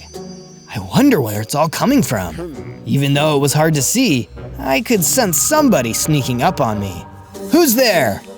A pirate I had never seen before stepped out of the smog. Oh no, I've been found. Forgive me, Captain. It's okay. I'm not going to hurt you. Probably. Who are you? My name is Jovi the Ice Pirate. I'm a member of O'Kilowatt's crew, but I can't stand by and let him imprison other pirates anymore. You should come back to base with me. It's much safer out there than hiding in this smoke cloud. Okay, I'll bring my special materials as well. They can only be found in this valley. Jovi went to mine some of the material, and I left the smog valley with him to return to the base. His special material, bronze dragon scales, were perfect for crafting an even stronger suit of armor. In the meantime, I added another tower to the base, and of course, more pirate flags. I also gave the outside of the wall a decorative wooden layer to make it look more like a pirate ship on land. Wow, that's perfect! Then Jovi came walking up to me and gave me a few samples of the bronze dragon scales. Now to go see Titus about that armor. I went to visit the craftsman and showed him the special materials. It seems like they brought back memories for him. These materials come from an island, far away from here. They're from a suit of armor I made back when I was undertaking the challenge. Wait, these are your materials? Yes, and the armor I built using them was one of my best. It belonged to a very dear crewmate who is sadly no longer here. I'm so sorry, Titus. Do you think we'd be able to rebuild the armor? We have to go back to that valley. The rest of it could still be down there. On days 32 to 35, Titus and I went to the smog valley and searched for the remaining pieces of the armor. The smog was so thick that it made it difficult to find anything, but it turned out that it was coming from some kind of huge factory. I noticed there was a door on the side of the factory with 3 keyholes. Those must be where the 3 keys go. Just then, we were ambushed by several giant trolls from the smog. There's so many, how can we stand a chance? Captain Zozo, you must unlock the door. I'll hold them off. But Titus, you're not strong enough. Who do you think I am, Captain? I am the craftsman, and these are my crafts. Just then, Titus equipped a really cool set of armor I'd never seen before. Now go, find out what's in there. I ran to the door and unlocked it, knowing that I may never see Titus again. His armor could survive the attacks of those giants, but not for long. Using the time Titus bought me, I put all 3 keys into the door and it began to open. Yes. Titus, come on! It's not too late! But it was. I turned and saw him fall to the ground after an extremely hard hit from the giants. Titus! I ran in and knocked down one of the giants, surprised at my own strength. But the next one hit me and took away most of my hearts. Captain, I've done all I can. Equip my armor. It's the only way. Okay. With Titus's enchanted armor, I fought back against the giants, fueled by the rage at what they did to my friend. When they were all defeated, the armor vanished into thin air.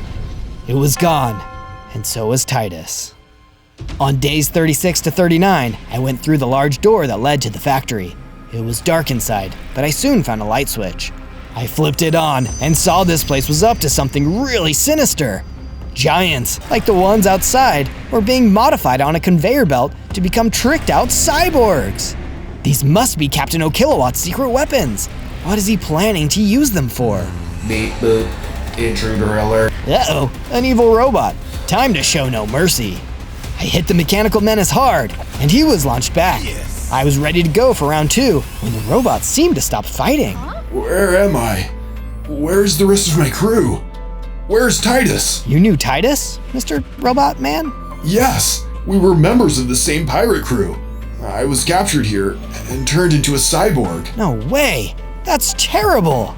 I wondered if O'Kilowatt would do the same to me and the rest of my friends if he captured me. Captain O'Kilowatt's first mate did this to me with his powers. He's a man named Retro Gary who ate the Borgborg fruit.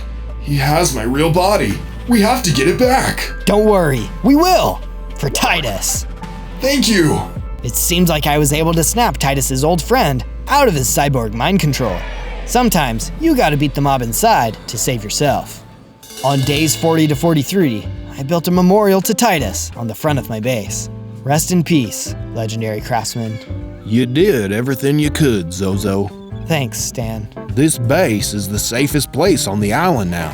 We should let some of the good people from Cloud City live here. Good idea! I built some more floating dwellings inside the walls of the base. That way, the Cloud villagers could live the way they were used to. We went to the Cloud City to invite the friendly cloud villagers to come live with us, and they agreed. There are so many people living at the base now, and all of them are counting on me to find the treasure. I can't let anybody down. I promise I'll become the king of the pirates.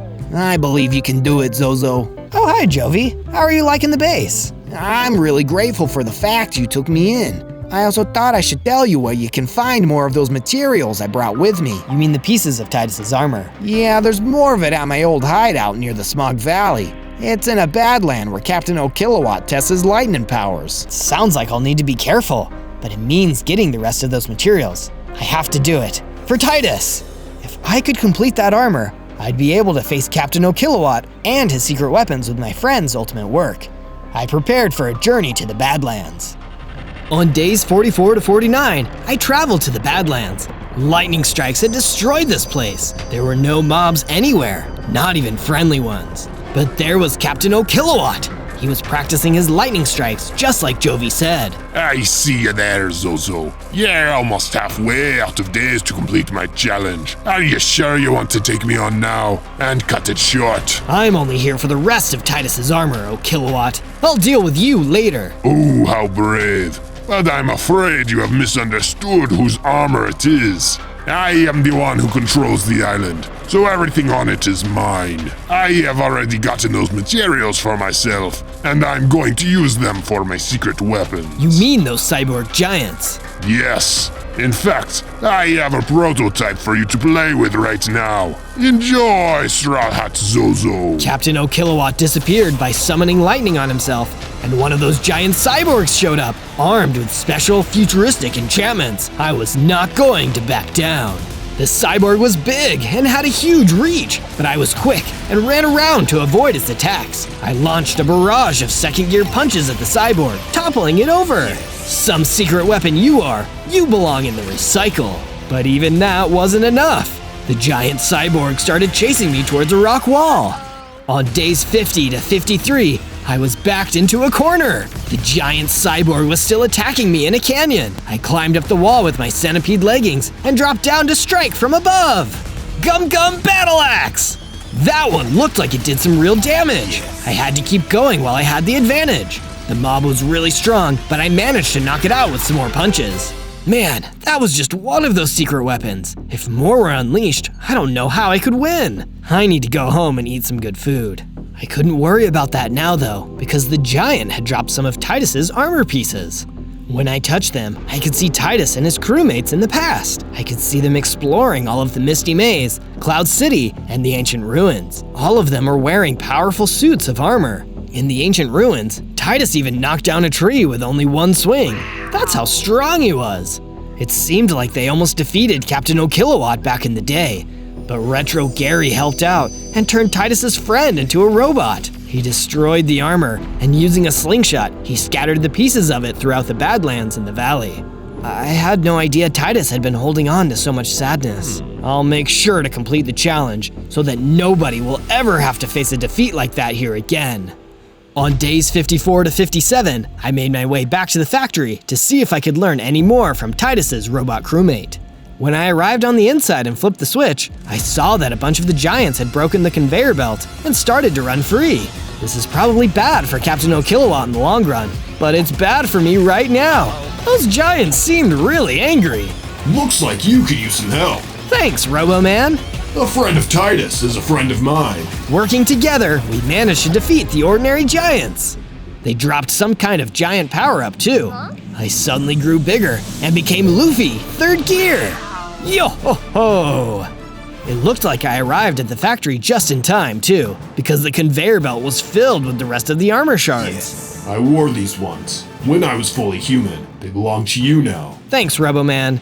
I promise to get your body back. When I finally made it back to the base, I went to Titus's chest and picked up the last armor pieces I needed. In the chest, I also found Titus's hammer. I went to the crafting table, and doing the best I could, I put the special armor back together.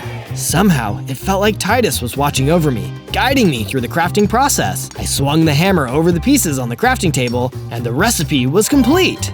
I equipped the armor, and it looked like it would protect me really well. Almost a bit too much. The helmet provided so much protection, I could barely see out of it. Maybe for now I'll take the helmet off. I like being able to see where I'm going. Now that I had put on the restored suit of armor, I saw another vision of the past. Titus was digging into the ground at the tropical forest. What did this mean? Should I try to search for treasure there?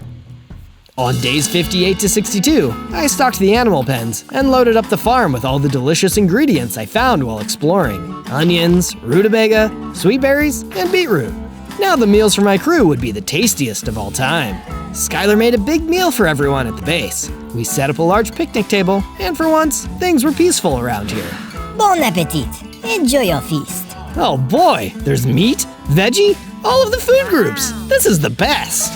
After dinner, I decided to mine so that I could have powerful tools to match my new set of powerful armor. Since one of my moves is called Gum Gum Battle Axe, I figured along with the rest of the tools, I could craft a diamond battle axe to use for chopping wood and enemies alike. They'll never see this coming.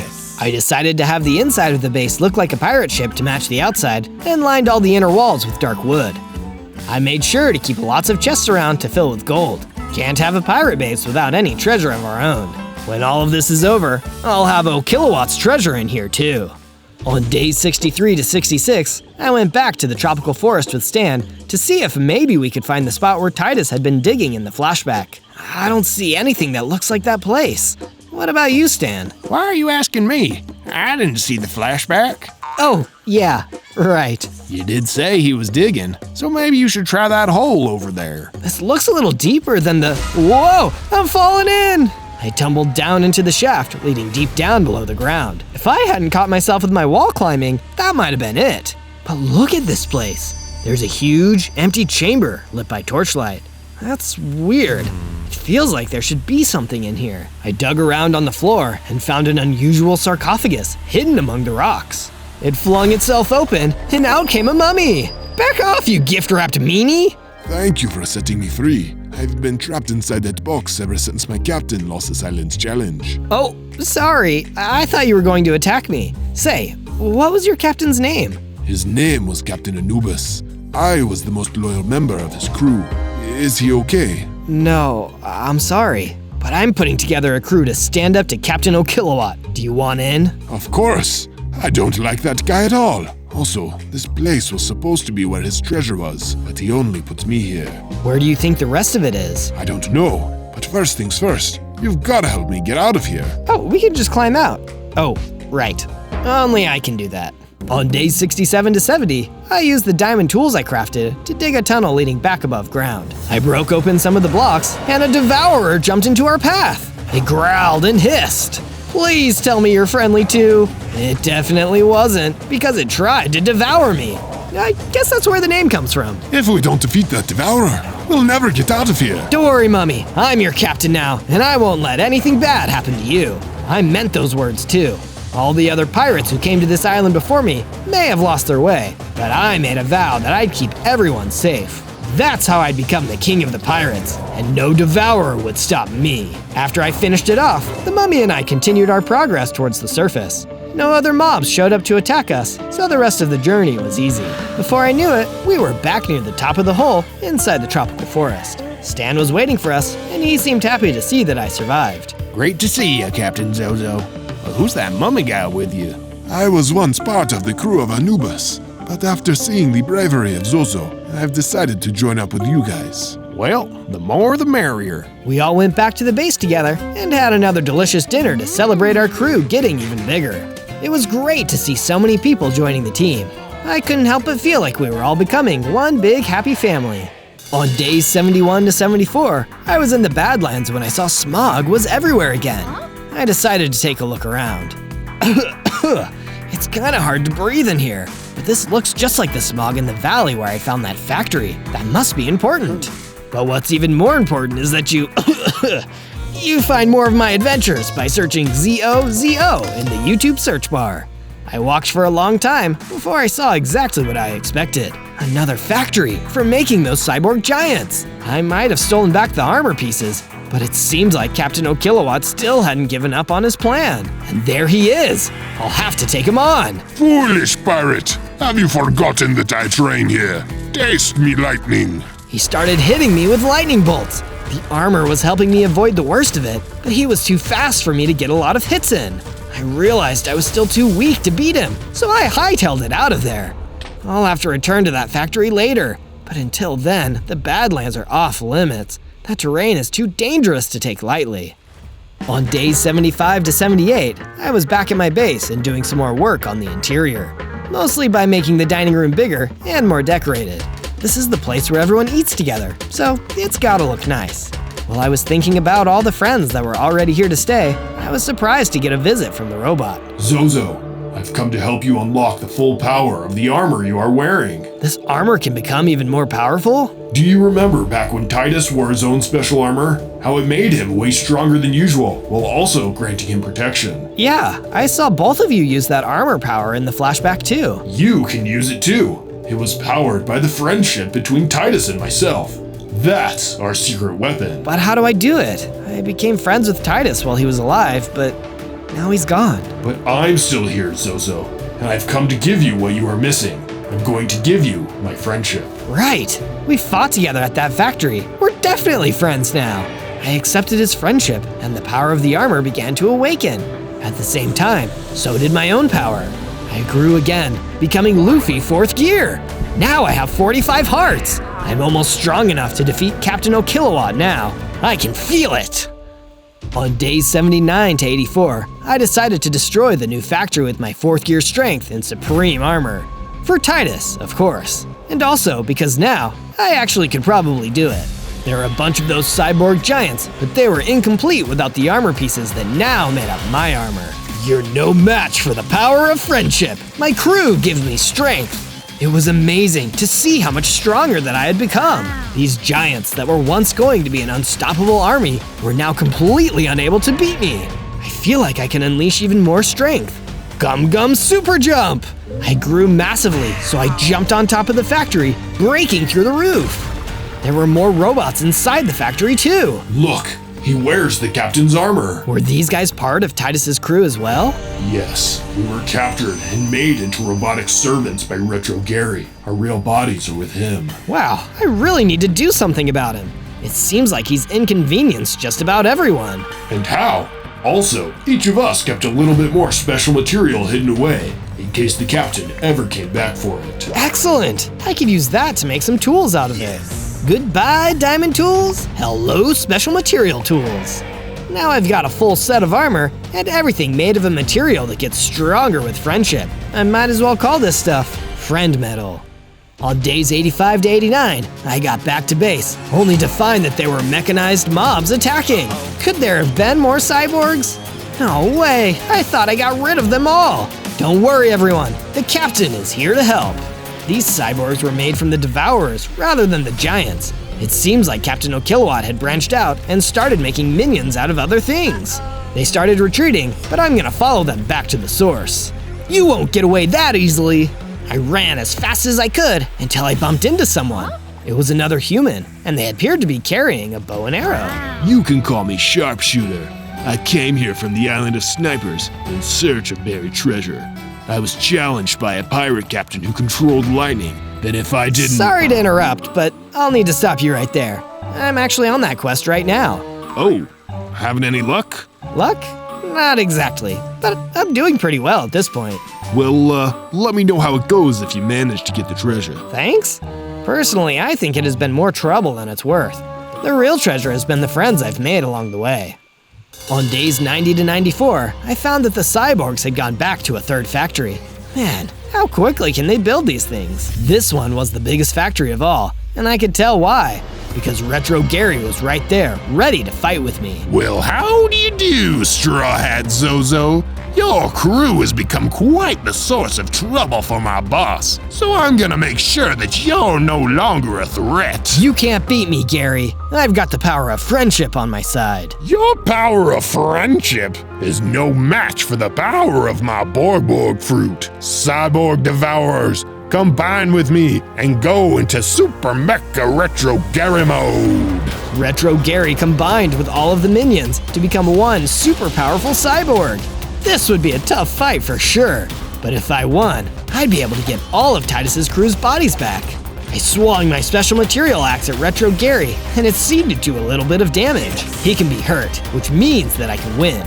His attacks were really strong, but so was my armor. I stood my ground and continued to hit him over and over again. On days 95 to 97, Retro Gary still hadn't admitted defeat, but then again, neither had I.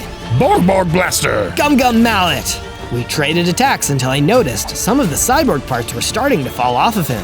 He was getting smaller with each attack. Soon he'd be back to normal, and that's when I could take him out. Captain O'Kilowatt and I are going to create an army of invincible cyborgs created from the world's strongest pirates. And both you and that armor are going to be our finest work yet. Me? Become a cyborg? You're dreaming, Gary. But here's a better dream. I'm gonna be king of the pirates. And with one final punch, I smashed his robotic body into pieces. Before his power faded away, Gary laughed maniacally. Apparently, he had one more secret left to reveal. Zozo, there is no treasure. It was just a story we came up with to lure pirates here to this island. The whole time, our plan was just to gather the raw material of our cyborg project. The other pirates were too weak, so they just became those low-level servants. If only I won against you, we'd finally have a perfect subject. With that, his power reached 0. Could it be true? Was there really no treasure? Either way, I'd have to take down Captain O'Kilowatt to protect my friends, my crew, and the world from his evil plan. On day 98, I returned to the base and told everyone what happened. To my great delight, all the members of Titus's crew had gotten their bodies back when I defeated Retro Gary. It seems our friendship with Titus was strong enough to grant you victory in this battle. It's not over yet. I've still got O'Kilowatt to take care of. We'll be right behind you. I stopped by the house to visit Skylar, who had been preparing a welcome back meal for me ever since I left to go fight Gary. Here you go, Captain. This has all of the best ingredients. It was made as a sign of my loyalty to this crew, and also our friendship. Thank you, Skylar. I don't know where I'd be without you, and I'd definitely be going hungry. Just then, Jovi and the mummy approached. It seems you made good use of all that special material. It wasn't the material, Jovi. Captain Zozo's courage is what allowed him to defeat Retro Gary. If I'm being honest, I think it was a little bit of both of you guys. It was material. No, it was courage. Material. Courage! Okay, guys, I get it. Just stop fighting. I was so thankful to see that everybody was safe and sound after the cyborg attack on the base. Well, almost everybody. There was still one important friend that I had to go see. On day 99, I headed back towards the destroyed village where everything had begun almost 100 days ago. That was the place where Captain O'Kilowatt had challenged me, but now it would be the place that I would challenge him. But before that could happen, I remembered to walk through the tropical forest and say hello to Stan. Hey, Zozo, it's your toucan man, Stan. It's hard to believe how much we've been through to get here. You're telling me, friend, but treasure or no treasure, we're gonna see this through until the end. Somehow I knew you'd be the pirate to save us all. I knew it from the moment you set foot on this island. Stan and I walked together to the starting point and saw that Captain O'Kilowatt hadn't shown up alone. Your time is almost up, Zozo. You may have defeated Gary, but I still have a few more giant cyborgs left. And once I juice them up with my full lightning power, they will be invincible. Yeah, right. That was Skylar's voice. She was here, and so was the rest of the crew. We've got this, Captain. We'll take on the giants while you settle things with Captain O'Kilowatt. My crew sprung into action. I was so grateful and proud of all of them, but now I had to do my part. I was going to send Captain O'Kilowatt flying once and for all. He flew away into the clouds. By grabbing onto Stan, the two of us flew upward into his last retreat. On day 100, I landed on the Cloud City Island and came face to face with Captain O'Kilowatt. You shouldn't have lied about the treasure, or turned people into cyborgs, or destroyed Anubis, or all the other evil things you did. You're a really bad captain, you know that? Oh, spare me. We're pirates. We're supposed to be the bad guys. We steal things. We're selfish. And we don't let something like friendship stop us from reaching our goals. That's where you're wrong, O'Kilowatt. I won't even call you a captain anymore. You're just the guy I need to beat before I become the king of the pirates. King of the pirates. Ha! Keep dreaming. I will. I'll never stop dreaming. I'll never give up. And I'll never let you hurt anyone else. We charged at each other and began our greatest battle yet. His lightning bolts were as potent as ever, but with my courage to guide me, I pushed through. I channeled my inner anger and suddenly grew in size. Then I landed a 4-gear punch on him. He looked like that really hurt. Guess he wasn't as tough as I thought. He was just really good at dodging.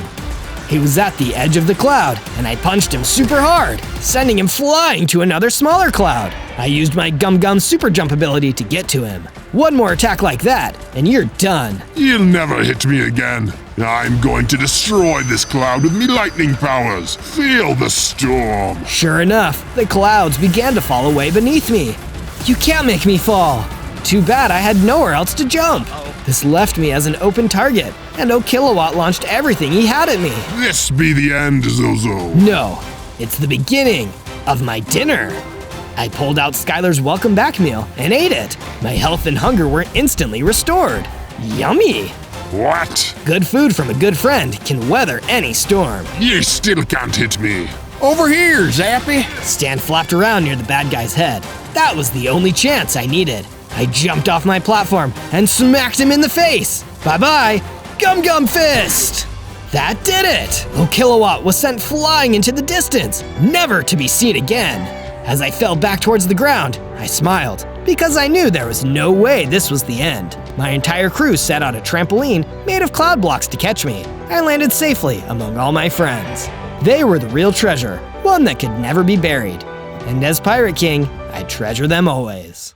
On day 1, I spawned in as a baby goat. Oh, I'm a tiny little goat. And ooh, look how high I can jump. Let's see how fast I can climb this hill. I hopped on over, and that's when I realized I could climb the sides of the hills too. Oh yeah, look at me go. I was feeling pretty good about myself, hip-hopping around, when I was suddenly attacked by a raptor. A dinosaur? What century is this? I didn't have time to worry about that though, because I only had 4 hearts. The problem was, I had nowhere to run. That's when I noticed I had some sort of special ability. Headbutt. Alright, I'll give it a try. I swung my head and sent the raptor flying straight off the cliff. Sayonara! I headed down the hill. What was a dinosaur doing around here? Suddenly there was a rustling up ahead, and a whole pack of raptors were coming right at me. More of them? I don't think I can take on a whole pack. They were closing in fast, so I jumped up the side of the hill and started to climb. They couldn't follow me straight up the side of a cliff. Better luck next time, boys. The raptor snarled at me and left. I kept watch for the rest of the day. Who knew if those raptors would attack again? On day 2, I headed down off the cliff. I had to be careful, just in case there were any dinosaurs lurking around. Just then, I heard a cry out in the distance. Help! I rushed off toward the sound and saw a little baby goat getting attacked by a couple of foxes. Hang on, buddy. I charged at the foxes with my head, knocking them back. No one was going to be picking on any goats today. They weren't very tough, and I was able to knock them both out. That was a close one. No problem. What's your name? You can call me Billy. That makes sense. Come on, Billy. I know a spot that's safe from all the meanies out here. Billy and I headed back over to my little cave, climbing up the mountain. This will be a safe place for us to stay for the night, but I think we can make it a little nicer. I ran outside and cut down some wood, then used it to make a crafting table. Then I used the crafting table to make a wooden axe. Now I can get all the wood I need. After I'd collected all the wood I needed, I started clearing out the cave, filling it with a nice wood floor. Then I added all the things Billy and I would need for a good starter base. Hopefully nothing would attack us in the night. On day 3, Billy and I had decided we would look for supplies, but first, I needed to make some stone tools. Using my crafting table, I made all the tools we could possibly need. Hopefully we could find a good food source. Alright, Billy, let's get out there and see what we can find. While we were looking for any resources that might help, we were mostly hoping to find food, because we knew we would be getting hungry sooner, rather than later. Luckily for us, we soon saw a farm in the distance. Okay, I don't see anyone. If we're really sneaky, we can probably take just a little bit without getting caught. Billy and I got right to harvesting, collecting as much food as we could. Why, hello over there. Uh-oh, it was the farmer. We had to get out of there. Wait, hang on a moment. I don't mind if you eat my crops. In fact, eat as much as you want. Really? No one has ever been this nice to us. Yes, well, there aren't very many friendly animals around here these days. Something dangerous out there seems to be making them disappear. Well, if I had to guess, I'd say it's the dinosaurs taking them all out. Dinosaurs? Huh. Well, I suppose that must be it. If that's the case, why don't you two stay in my barn for safety? We agreed and followed him into his barn. There were some nice hay bales to lay on. I was a little unsure because our cave seemed pretty safe, but at least there was food and someone to look out for us. The sun set, and we put our heads down for the night. On days 4 through 5, Billy and I woke up in the back of the cart, pulled by the farmer.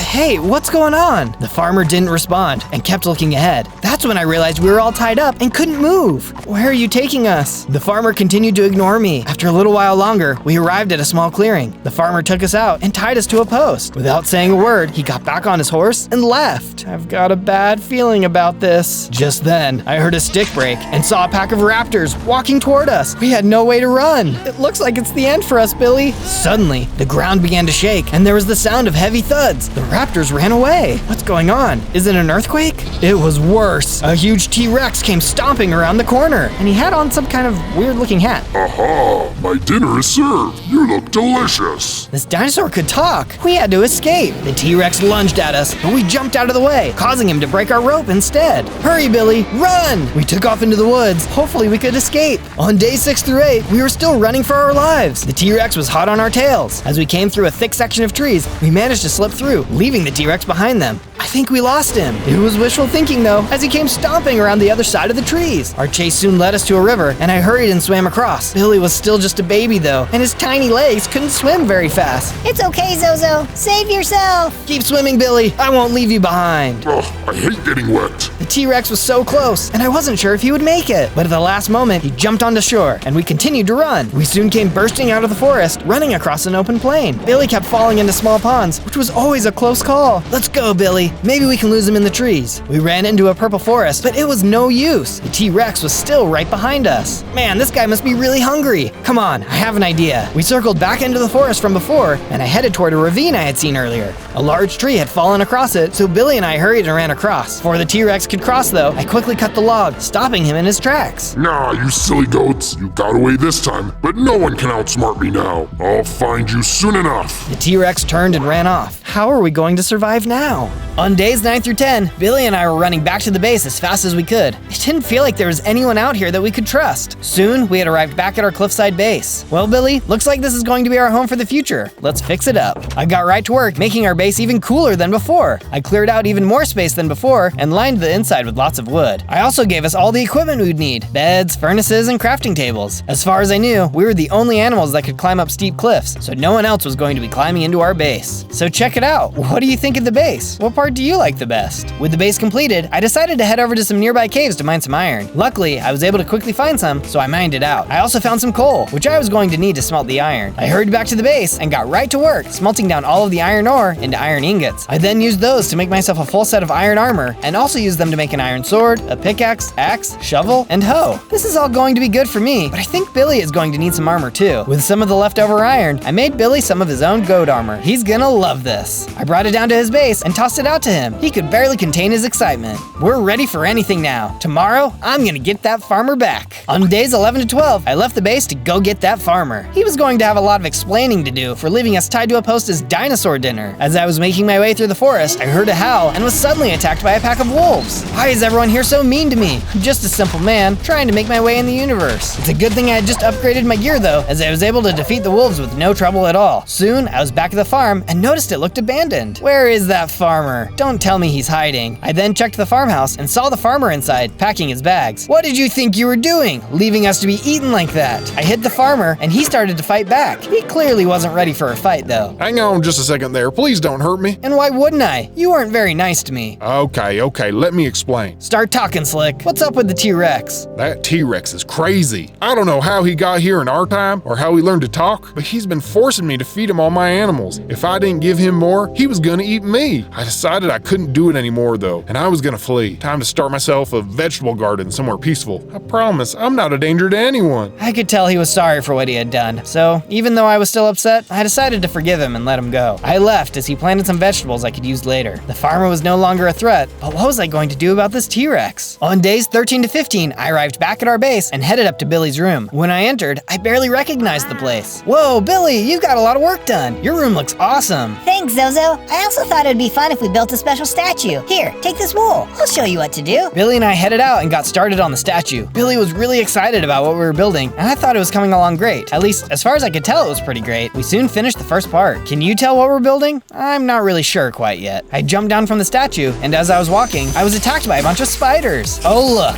another mob who wants to hurt me. Stay back, you punks. These guys weren't very tough, and I managed to take them out in just a few hits. Uh-oh, I can hear some more spiders in that cave. I better take them out too. I entered the cave, and sure enough, there were more spiders. One of these spiders was different though, and had blue eyes. The spiders were pretty mad at me, and they hurt a lot. But if I could survive a T-Rex attacking me, I could fight these guys off too. I managed to beat them both down. When the blue-eyed guy disappeared, he left behind something interesting. Poisonous essence. I'm not sure what I'll do with this, but I'll have to hang on to it for now. Just then, I heard more spider noises echoing from the cave. I headed in deeper. What kind of monster would be waiting for me? On days 16 to 19, I was making my way deeper into the cave when I came across a bunch of brown terracotta. I don't know what all of this is doing down here, but Billy said we'd need it for the statue. I eagerly mined up all of the terracotta. Who knew when we'd be able to find more? As I scooped up the rest of the terracotta, I heard those spider noises again. Well, let's go down a little deeper, just to take a look. I soon arrived at the very bottom of a deep cave that was full of spider webs. I turned around and saw there was a huge spider on the ceiling. Okay, just stay calm, don't panic. Suddenly, the spider attacked. Spiders! Why did it have to be spiders? This big hairy beast did a lot of damage, and I wasn't sure if I was going to survive. If I could get the right hits in, I just might make it. I swung my sword as hard as I could and finally was able to take it down. Just then, I felt my strength begin to grow, and I leveled up into a bigger goat, and I've gained 4 more hearts. I took a closer look at my headbutt ability and noticed I had an even stronger knockback power, and I could jump higher too. I hurried back to my house. I had an idea of what I could do with the poisonous essence. I walked back up to my crafting table, and by combining the essence with my iron sword, I crafted a spider sword. Tomorrow I'm heading off to find the T-Rex. On days 20 to 22, I left my base to go find the T-Rex. I wasn't quite ready to fight him, but surely he had a base somewhere. If I could find his base, maybe I could find a way to defeat him. As I walked across the land, I heard a noise up in the distance. Ah, you wild raptors, get away from me. The group of raptors were attacking what looked to be a scientist. He needed my help. Watch out, I'm coming in. I leapt into action and started to fight off the raptors. I was stronger and had better gear, so these raptors didn't know what hit them. They were a feisty bunch, but I was able to knock them all out. Oh my goodness, aren't you just a marvelous little animal? Oh, well thanks. Who are you and what are you doing all the way out here? There's all kinds of strange things going on. The name's Faraday, and yes, I am aware of these things. They are actually all my fault. Your fault? What do you mean? The scientist began to explain. You see, I'm not actually from this time. I am from the future. I invented a time machine helmet that let me travel all the way back to dinosaur times. I ran across the land. I felt so cool knowing that I was the first human to ever step foot on the land. Later that day, though, I sat down to rest, and a little raptor came and scooped my helmet onto his head.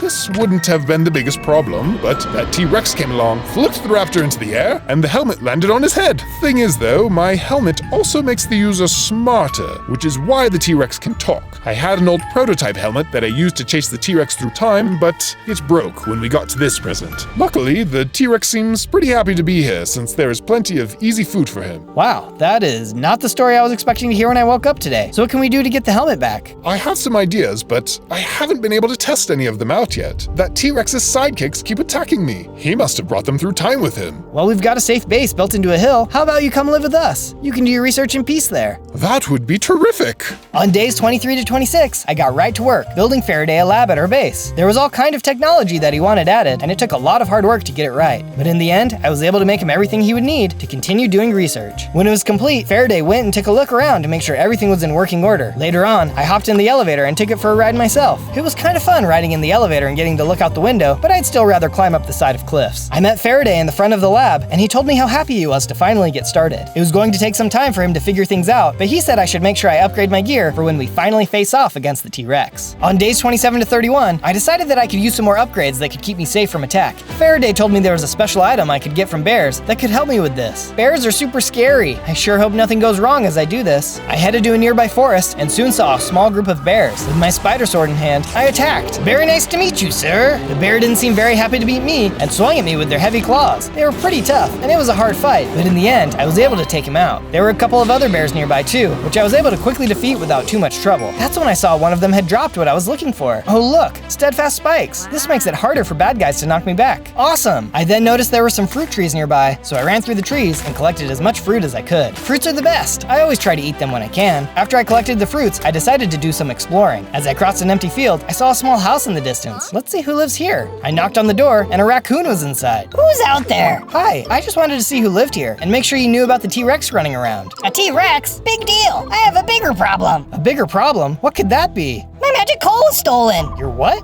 My magic coal. It's the best thing I've ever found. Do you mean stole? How I got it isn't important. Do you think you can help me or not? Sure, I'll help. The raccoon explained that a coyote had grabbed it off his doorstep when he wasn't looking and told me where to go to find him. I nodded and headed off for the camp. On days 32 to 35, I soon arrived at the coyote's base. This place is way bigger than the raccoon made it sound. I walked in and was immediately attacked by a pack of wolves. Relax, guys, I'm just looking for a piece of coal. The wolves didn't care and continued to attack. With my attacks, I was able to defeat them before they could do too much damage. Now, where could this magic coal be? What does that even look like? I kept looking through the base, fighting off the occasional wolf here and there. Eventually, I reached the top of the base as I finished up the rest of the wolves. Hey, who do you think you are coming into my house and messing with my guards? I'm here for Mr. Raccoon. You stole something of his and I'm here to get it back. That little raccoon is such a loser. He just gets stuff out of the trash. He's weird, so I like being mean to him. Well, that's no way to treat someone for being different. The coyote and I started to fight. This guy was so mean. It's not okay to talk about people like that. By using my spider sword, I was able to poison him, which was bringing down his health. You're not as tough as you think you are. The coyote and I kept going at each other until at long last, I hit him with the final blow and took him out. That's when I saw he had dropped the magic coal. I don't know what's so special about this, but I better get it back to that raccoon. With the coal in my pocket, I hurried out of the base and headed back toward the raccoon's house. On days 36 to 39, I arrived back at the raccoon's house with his magic coal. After he came out of his house, I tossed it over to him. Woo, my magic coal. I'm so happy to see it again. Thank you. No problem. I'm just happy I could help. You have done the greatest thing for me. Here, I have something that you might be interested in. The raccoon threw out an interesting looking piece of tech. I don't know what it's for, but maybe that scientist friend of yours could use it. By the way, I get around these parts quite a bit, so if you're ever in need of information, let me know. I can probably help. I thanked him and turned to head back to the base. I wondered if Faraday would know something about this tech. On days 40 to 43, I arrived back to the base and headed up and into the science lab. I saw Faraday working in his lab and knocked on the window. Zozo, it's been a while. How are things going? Really good. While I was out exploring, I came across this strange piece of tech. Do you know anything about it? My Lanta, that's part of the teleportation helmet the T-Rex has. Without this, he's not able to travel through time. Well, that's good, right? It means we have a chance to stop him before he can ruin other timelines. Precisely. I've been doing some research of my own. Let me check my notes here. Faraday went over to his computers and printed out some notes. Yes, I am able to make the needed repairs, but there's a special element I need to do them. That sounds easy enough. Do you know where I can get them? I do, but the catch is that you have to defeat a rather nasty mob to get it. Faraday went on to explain where I needed to go to find them. Hopefully it's not too much of a fight. On days 44 to 49, I headed into the mystical forest Faraday had told me about. As I got closer, I was suddenly attacked by a heavy creeper. Whoa, slow down there, buddy. I swung at him and managed to knock him out. It looked like he had dropped something, which I picked up. Creeper shards. Was this what Faraday was looking for? I better keep looking around. I kept going through the forest when suddenly a bunch of the creepers began attacking me and exploding. Keep it together, guys. Jeez. I managed to fight my way through the explosions with my ears ringing in my head. I soon stumbled upon a cave. Okay, he did mention it might be in a cave. I'll take a look. I headed into the cave and was attacked by a couple of spiders. I hit them with my spider sword. How do you like a taste of your own medicine? The spiders were soon destroyed and I continued down the cave. It kept going deeper and deeper until I saw something terrifying ahead. Okay, this has got to be it. What is this thing? The earth golem made a terrible sound as it tried to hit me. He definitely didn't like me stomping around in his cave. With his giant arms, he knocked me down to half a heart. My spider sword had poisoned him, and I was able to land the final blow. Yes, I got him! As he disappeared, I noticed that he dropped something. This looks like some kind of strange display. This must be what Faraday is after. Just then, I felt that familiar power flow into me, and I turned into a bigger and stronger goat. Looks like I've got 13 hearts now, too. While I was down there, I also got to work mining out the diamonds in the wall. No wonder this guy didn't want anyone down here. It was filled with good stuff. That should be everything. Let's get this back to Faraday and see what he can do with it. On days 50 to 53, I returned back to the base and headed into the lab. Faraday was hard at work and was very excited to see that I had made it back. I believe this is what you were searching for? Oh, Zozo, you beautiful being. This is going to work perfect. I was feeling pretty good about myself, so I tossed in the creeper shards as well. And what do you think of this? Zozo, this is a ground creeper toenail. Please, never give this to me again. Oh, my bad. Faraday said it would take him a few days to get the next project put together, so I headed back up to the base to craft some diamond armor. I decided I could use a full set of armor, so I made that. Then I went ahead and made an entire set of tools. I always felt a little bit more safe after making new diamond gear. With my armor upgraded, I headed outside to go and do some more work on the statue. I had the terracotta I had collected before, so I wanted to make some good progress. So what do you think about the second part? Think you can still guess what it's going to be? I then headed back over to my base. This place could use some more improvements. I decided I wanted to add another level atop the cliff. We hadn't been attacked by any mobs, and I was pretty sure nothing was going to get to us. I was pretty proud of what I was able to build, and thought it looked really cool. This is a nice house, but it is pretty big. I think I should go get Mr. Raccoon and invite him to live here. It's not safe out there. On days 54 to 57, I was heading across the field when I saw that the raccoon's house had been destroyed. As I got closer, I saw him lying in the center of his destroyed house. He was clearly hurt. Oh no, who did this to you? It was those raptors. I guess some of the wolves told them I sent you to get my magic coal back from the coyote, and they attacked me without warning. I'm sorry. I can't help feeling like this is all my fault. Surely I can get you something to save you. It's too late. They took everything I have. And don't worry, it's not your fault. Thanks for being the nice one who was willing to stand up for me. And just like that, the raccoon fell over and disappeared. But before I could do anything else, I heard someone come up behind me. Well, look who it is, boys. You have a time-traveling helmet. How? The big boss man made it for me. He's real smart now and is good with all them technologies. Speaking of which, we know you're hiding that little science man. Hand him over and we'll let you little goats live. Why would I let you guys have him? You're just going to hurt him or try to get him to make more helmets. We don't need him to make more helmets. Mr. Rex is gonna make all of us our own. Then you won't be able to do nothing. You can make as many helmets as you want, but if there's no one to wear them, that's not gonna do you much good, is it? Well, what do you mean no one to wear them? Can't you see all my boys here? All that technology on your head and you're still not very smart, are you? I jumped forward and swung at the raptor, knocking him back. There were a lot of them, but I couldn't let them get away with everything. They hurt my friend, and they wanted to hurt everyone else I knew. You guys are gonna pay for what you've done. I managed to knock out all of the raptors one by one until only the leader was left. Boy, you're crazy. I'm getting out of here. Get back here, you coward! I chased the raptor into the forest, but unfortunately he managed to get away in the trees. I had to hurry back to Faraday. We were running out of time. On days 58 to 62, I returned back to the base and headed for the lab. I knocked on the window, and Faraday came out to meet me. Zozo, what is it? You look worried. The T-Rex has figured out how to make his own helmets and is trying to give them to a whole army of raptors. That, and they hurt one of my new friends. Oh dear, I'm so sorry to hear it. I do have some good news for you though. I haven't got the time travel fixed yet, but I built a tracker into this helmet that will lead you to anyone who has a helmet of their own. Perhaps now we may be able to find their base and hit them where it hurts. I put the helmet on and started it up. Right away I could see a map that showed several X's on it. They must have split up. This is going to be a massive help in our hunt to track them down. Just then, Billy came walking up to us. Zozo, I think you should go for the raptor first. Then we can focus on the T-Rex. Those raptors could be out there, hurting even more innocent animals. That's a good point. Plus, it'll be easier to take down the T-Rex if his sidekicks are gone. I'm on it. On days 63 to 66, I decided that if I was going to fight the raptor, I needed to beef up my gear. I had nearly defeated him last time, so he'd be stronger when we met next. I headed across the land to a lavender field to get what I needed. Rumor says there's alexandrite ore here, which is even stronger than diamonds. I headed into the field and soon found some alexandrite ore. I mined it up as fast as I could. I couldn't believe I found it so quickly. With my pockets full of ores, I took a look around and saw a big sign on a hill. Oh, that reminds me, don't forget to sub to the channel, otherwise you'll miss our next adventure together. Sometime later, I had arrived back at the base and headed over to the crafting table. With the new ore, I was able to make myself a new helmet, chestplate, leggings, and boots. I went ahead and equipped everything. Let's get that tracking system booted up and take down that raptor. On day 67 to 70, I stepped outside my house and booted up the tracker. Okay, I can see two X's on the map. Looks like they're still separated. This one looks a little closer to the raccoon's place, so I'm guessing that's the raptor. I headed down from my base and off into the forest. The X was still pretty far away, so I made sure to stop and check every now and then. Oh, it looked like it moved. I better hurry so I can catch up to them. I kept going in the direction of the X, passing through some pretty impressive landscapes. It was too bad there were so many mean dinosaurs about because the land was really beautiful. I stopped and checked my map one more time. Okay, it looks like I'm pretty close and that they might be in some kind of structure.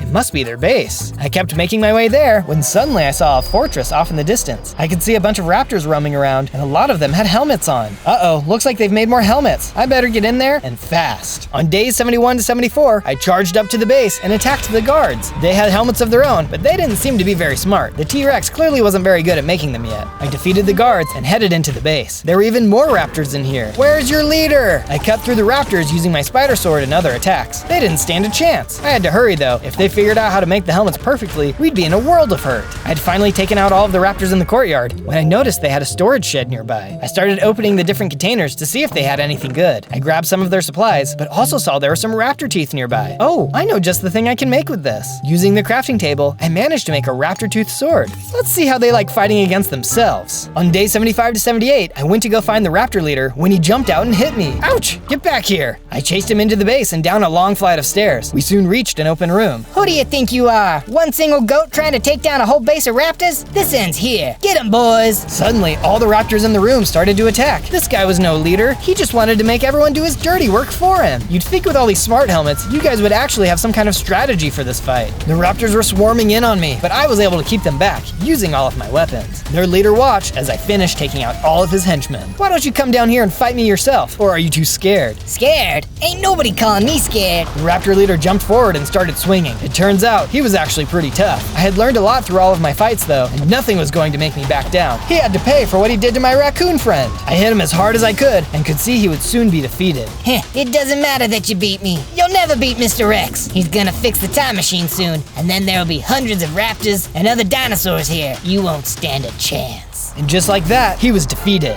He was right though. If we don't stop the T-Rex, we're all gonna be someone's dinner. On day 79 to 84, I was heading back to my base when I saw a nearby cave. It wouldn't hurt to get some more resources, so let's see what we can find. As I approached the cave, I was suddenly attacked by a bunch of mushroom pigs. I should have known I would run into something like you here. I quickly knocked them out and headed into the cave, fighting some more mushroom pigs along the way. They weren't very strong. There were a lot of them. That's when I noticed there was a bunch of redstone in here. I'm not sure what I can use this for yet, but maybe there's some kind of creative build Faraday can make with it. I continued into the cave, collecting as much redstone as I could find. There were also a bunch of mushroom pigs, which I quickly knocked out of the way. At the very end of the cave, there was a room filled with an insane amount of redstone. Oh yeah, if I ever need more, I know just where to get it. I headed back out of the cave toward my base. I needed to talk to Faraday. Hopefully he had made some progress on the helmet. On days 85 to 89, I had arrived back at the base and headed down into the lab. I gave Faraday a knock on the window and he came out to meet me. I told him all about what had happened with the raptors and how the T-Rex was starting to make even more helmets. Yes, that is very concerning. I have been working on some updates as well though. Let me show you. While you look for that, I also collected some redstone. Maybe it can help. I tossed out the redstone I had gathered when suddenly there was a crackling sound coming from Faraday's pocket. What's this? The substance seems to be reacting with the updated helmet I made. The redstone? That's kind of weird, isn't it? Ah, redstone is what you call it. This material must have disappeared before my time. Are you able to get more of this? I have an idea. Oh yeah, I can definitely get more. I'll be right back. On days 90 to 94, I headed back to the redstone cave. He said he needed more. I'll get him more. I got right to work mining out a bunch of the redstone. There was no way this wouldn't be enough. It took a long time, but I finally gathered up all the redstone we would need. Soon I was back in the lab and gave Faraday a knock on the window. As always, he was excited to meet me. You've brought me more redstone, I presume? Oh yeah, this should be more than enough to do whatever you're thinking. I tossed all the redstone I had gathered on over to him. Excellent! Here's the upgraded helmet. This blue shield on top should protect you from the effects of the redstone. Faraday then tossed out a bunch of redstone power balls. Now that we've combined these with the redstone, they'll pack a powerful punch against anyone wearing a helmet. In fact, it should disable it, at least for a moment. That'll be awesome! This is going to be a lifesaver, I'm sure. Ah yes, speaking of which, there is a special strength ability I've programmed in it as well, but it will only work once, so be sure to only use it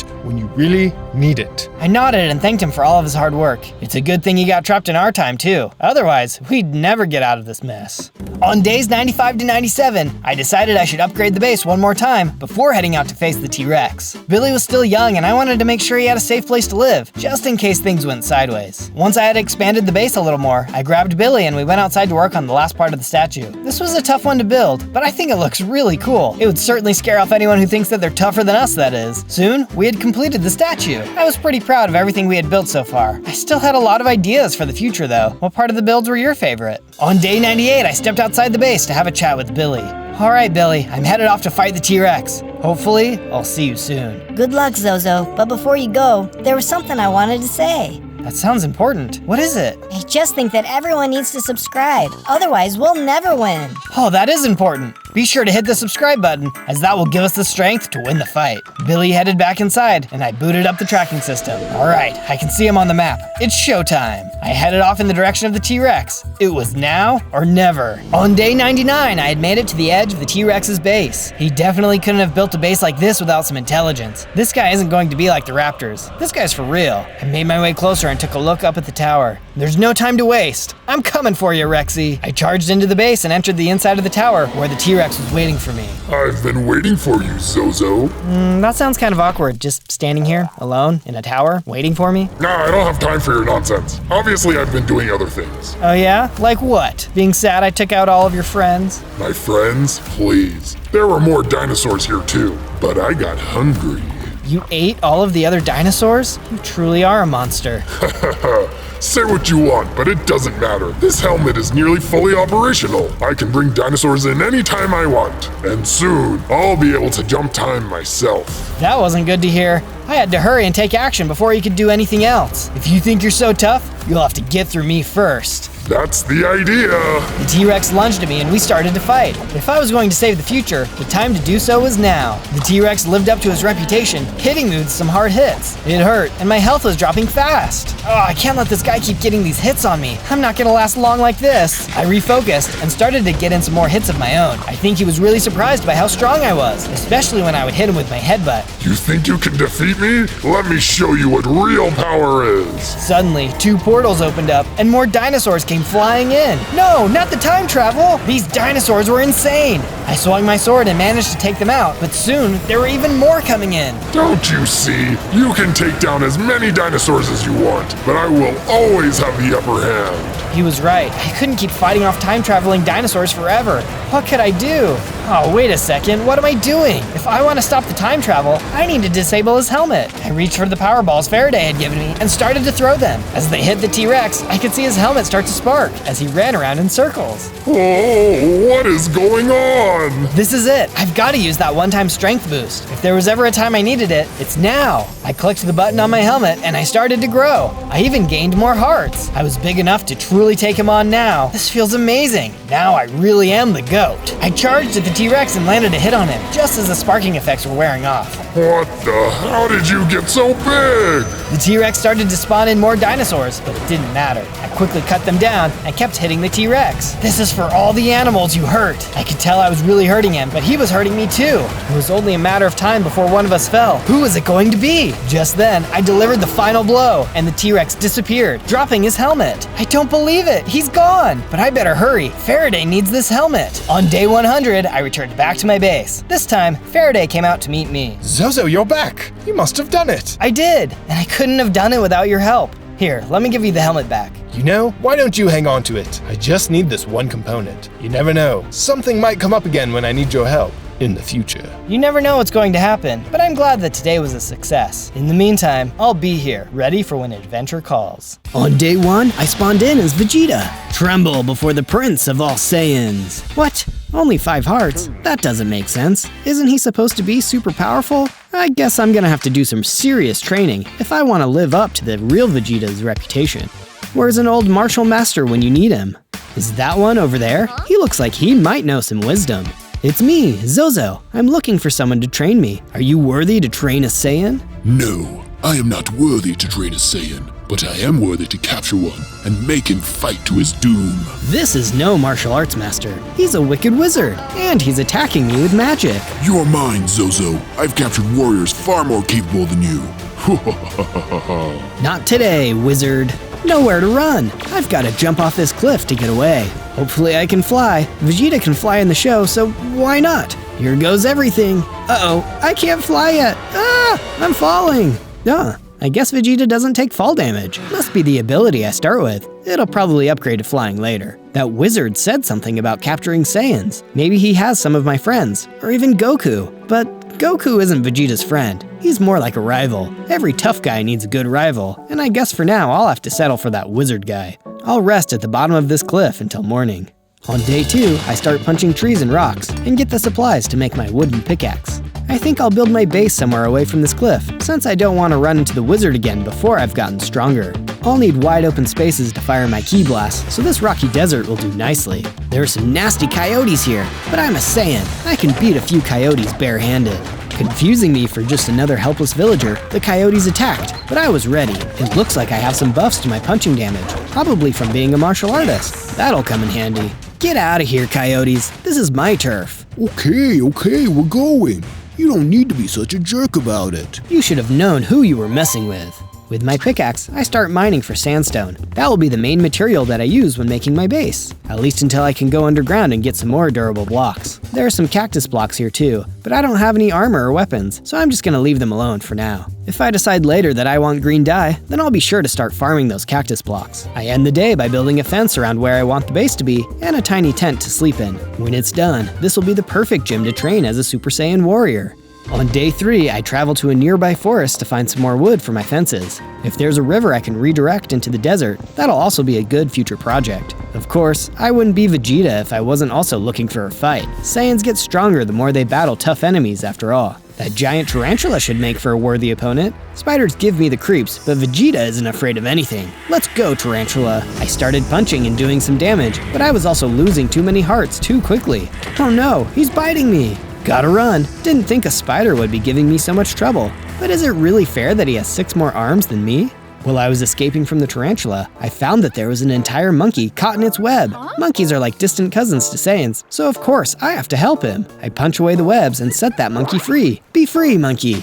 Oh, I guess he has something to say. What's up, new monkey friend? Thank you for releasing me. My name is Stu, and I was chased here by an evil wizard. I'm Zozo. I've seen that wizard too. Why was he after you? He thought I was a Saiyan, so he tried to kidnap me. Well, you're safe now. Why don't you come back to my base with me? Sure, but only if you've got bananas. Stu the monkey is bananas about bananas.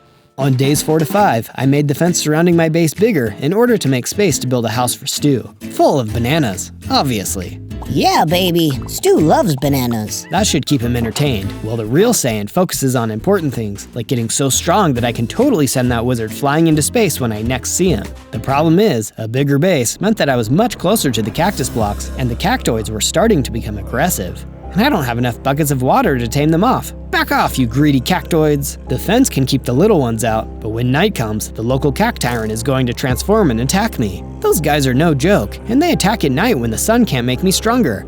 Or is it just Goku that powers up with the sun? Either way, those creepy cactus creatures have the advantage, unless I take my arsenal up a notch. I have until night falls to craft a weapon from the materials I've mined. Nobody wants to fight a cactyrant barehanded after all, damage buffs or not. There's plenty of stone around, so I use some stone blocks and a stick to make a stone sword and some tools. I wait until it gets dark, and then I go out and face the cactyrant. I defeat him using my new weapon. He drops boots of swiftness. Wow, that's unexpected. Now I can run around at high speeds with the best of them. Bet that evil wizard would never see this coming. Woohoo! If only I knew where I was going. On days 6 to 8, I'm deep in the desert gathering up sand to craft some pockets of sand. Vegeta doesn't always fight fair, so I want to be able to throw sand at my enemies, and I might need to, because here comes that evil wizard from earlier, and it looks like he's riding on a go-kart. There you are, Saiyan. This time you won't get away. You'll never capture the Prince of Saiyans. But the scary thing is, he actually might. No matter how fast I try to run with my boots of swiftness, it's like he's always catching up to me. I told you there'd be no escape this time. That vehicle is really fast, so I have to lead him to the cactus patch where he has to drive more carefully. You think some puny cactuses will stop me, Zozo? The plural is cacti, actually, Dark Wizard. Maybe you need to go back to school. I'm evil. I don't have to get things right. I do things wrong on purpose. He throws a spell at me from long range, and now I'm taking damage. I hide behind a tall cactus, then I throw a pocket of sand at him. Yes, it looks like that threw off his steering and made him stop the go-kart. Well, I'm not going to drive when I can't see. That's just basic road safety. The effect will wear off soon, so I'm going to get out of here. Thank goodness he doesn't know about my base. On days 9 to 10, I still don't know why that wizard wants to capture me. How can I be the Prince of all Saiyans when I'm afraid to fight the first guy I met in the world? Stu thinks I'm being too down on myself. Don't worry, Zozo. You're doing a lot better than I could. You saved me from that spider, and I'm sure you'll save us both from that wizard too. Well, maybe, but I think I should build a statue to get my mind off of things. Get your mind off of things like being afraid you won't defeat the Dark Wizard forever and all time? You're not helping me out, Stu. Sorry. Stu does believe in you, though. I think I'll build a statue of Vegeta's father, King Vegeta. That way I can show everyone who comes to my base how powerful the Saiyan people once were. It might encourage me too, who knows? But this won't be just any statue. The King of Saiyans needs a huge statue made out of strong material. I better start mining stone and gathering all the materials in my base. And who knows, maybe all this mining will help make me stronger too. It's good exercise. I'm also going to get a source of water in the base by redirecting a nearby river. My Saiyan fists are super strong, so these blocks are like nothing to me. I also made myself a bigger place to live and constructed a house out of sandstone. And now that I have more water in the base, I can start taming the nearby cactoids with buckets of it. You nerds work for me now. On days 11 to 12, a Viking villager arrived outside my base with a story to tell. He had apparently traveled a long way seeking my base. You must be the Saiyan I've heard about. I am known as Charles, and my people are the Vikings. Days ago, I escaped from a terrible place where the dark wizard Baraka is making all the greatest warriors in the land fight until only one remains. He continues to gather the mightiest fighters he can find and pit them against each other. Why is he doing that? Who knows? Before it was my turn to fight, I ran away as fast as I could. Now I have come to you with a warning. Baraka will stop at nothing to capture you. With a true Saiyan in his collection, he'd be able to make the battles even more violent. So that's where all the strong people are hiding? Interesting. It's strange. There was another one like you there, except he wore robes of orange. Wait, Goku is there? But he's my tough guy rival. No one gets to defeat him until I defeat him. I guess you had better start training then. For now, I'll still avoid getting captured, but it sounds like the wizard is holding a tournament for powerful fighters. I better hope I can qualify. In the meantime, how about we get you some water, Charles? You look exhausted after all that. Thank you, Zozo. It seems you truly are the hero people say you are. On days 13 to 15, I train non-stop to make myself even stronger, because that is what a Z-fighter does when push comes to shove. Cutting down some of the cactuses is great training for swordsmanship. I can't just rely on my fists if I want to win this thing. And I also can't let my opponent look down on the Prince of Saiyans, so I go back to that giant tarantula and challenge it to a rematch. This time, I'm armed and ready. Bring it on, you 8-legged freak. I start the fight by throwing a sand pocket, and then I run in, swinging my sword. I'm doing a lot more damage now, and my ki blast is also very helpful. Not so tough now, are you, Spidey? It tries to trap me in a web, but my sword can cut straight through like it's no problem. The bigger they come, the harder they fall. This spider is toast. Whoa, I feel like my power level is rising. This is gonna be good. I've become Super Saiyan, with 15 hearts and way stronger attacks. Tremble before me. I'm the legend that all of my enemies of the Saiyans fear. I know that Vegeta can still get a lot stronger than this, but the change in appearance shows I've made some real progress towards my goal. I'm going to prove that I'm the strongest warrior in the world. Even Goku won't be able to defeat me when I'm fully leveled up. On days 16 to 19, I dig deep into the mine in search of materials. If I can get my hands on some metal, I'll be able to have better gear to match my brand new Super Saiyan form. It feels good to be a legend. The way forward is infested with skeletons, so it looks like I'll have to take them down first. Out of my way, skeletons. You're all just jealous that you don't have muscles like Vegeta. I guess that really struck a nerve with the leader of the skeleton horde. You think you can come in here and make fun of us, Zozo? We're working for the Dark Wizard, and he sent us here to capture you. Well, tell him he should have sent better. Or don't, because I'm sending you back to oblivion. The skeletons that charged me directly were easy enough to deal with, but those archers were always a pain. It's a good thing that I have Ki Blast to return fire. No bones about it. You guys are done for. I take out the ones at close range and then mop up the rest. But it looks like their leader got away. He's probably going to tell the Dark Wizard that I'm a force to be reckoned with. You haven't seen the last of me, Zozo. I'll be back. Now it's time to give my armor an upgrade to full iron. While I'm at it, I'll craft an iron sword and iron pickaxe too. Iron everything. Oh, the irony. On days 20 to 22, I was surprised to see Charles the Viking return to the base. What's going on? Be careful, Zozo. Baraka somehow found out where I was, and now he's followed me here to the base. Get inside. I'll handle this. Charles went inside the base. I went to go face the Dark Wizard Baraka alone. He was waiting just outside. I'm ready for you this time, Dark Wizard. Show me what you've got. Foolish Saiyan, you are light years away from being able to defeat me. We'll see about that. I threw a sand pocket at Baraka to blind him, then followed up with a Ki Blast shot. To my surprise, he wasn't there. He was right behind me instead. You've met the Viking, so you know why I'm here. You know about the battle to find out who's the strongest fighter in the world. I swung my iron sword at him, but he avoided it. Will you accept my challenge? Oh, so now you're giving me the choice. It's because you've grown a bit stronger, Zozo. If I fought you now, I couldn't go easy on you. Is that right? I'm not afraid. Bring it on. I threw another pocket of sand at the Dark Wizard, and this time he was blinded. I followed up with a few powerful strikes from my sword. Yeah, I really got him. That's enough. Don't make me destroy you, Saiyan. The wizard summoned an explosive block of TNT. I ran for cover as it exploded. When I looked back over, he was gone. Was he really holding back, or just afraid of what the Prince of Saiyans could do? Either way, I would happily take him on again and find out. On days 23 to 26, I was finally able to start farming the cactoids and cactyrants for materials. And this is the fruit of my labor. No, not the prickly pears, even though they did drop a lot of those. Using the thorns that the cactyrant dropped, and with a little bit of crafting, I can make a thorn shooter. Looks like building a training center in the middle of the desert has its perks. This new thorn shooter will be my ranged weapon of choice. I don't know what kind of totally crazy warriors I'll be facing when, and if I take the Dark Wizard up on his challenge, but it'll be good to have some variety in my attack options. Stu thinks that thorn shooter is really cool. I'm impressed. Thanks, Stu. Let's go test out this weapon in the desert. Who knows? Maybe we'll even find some strong enemies to defeat.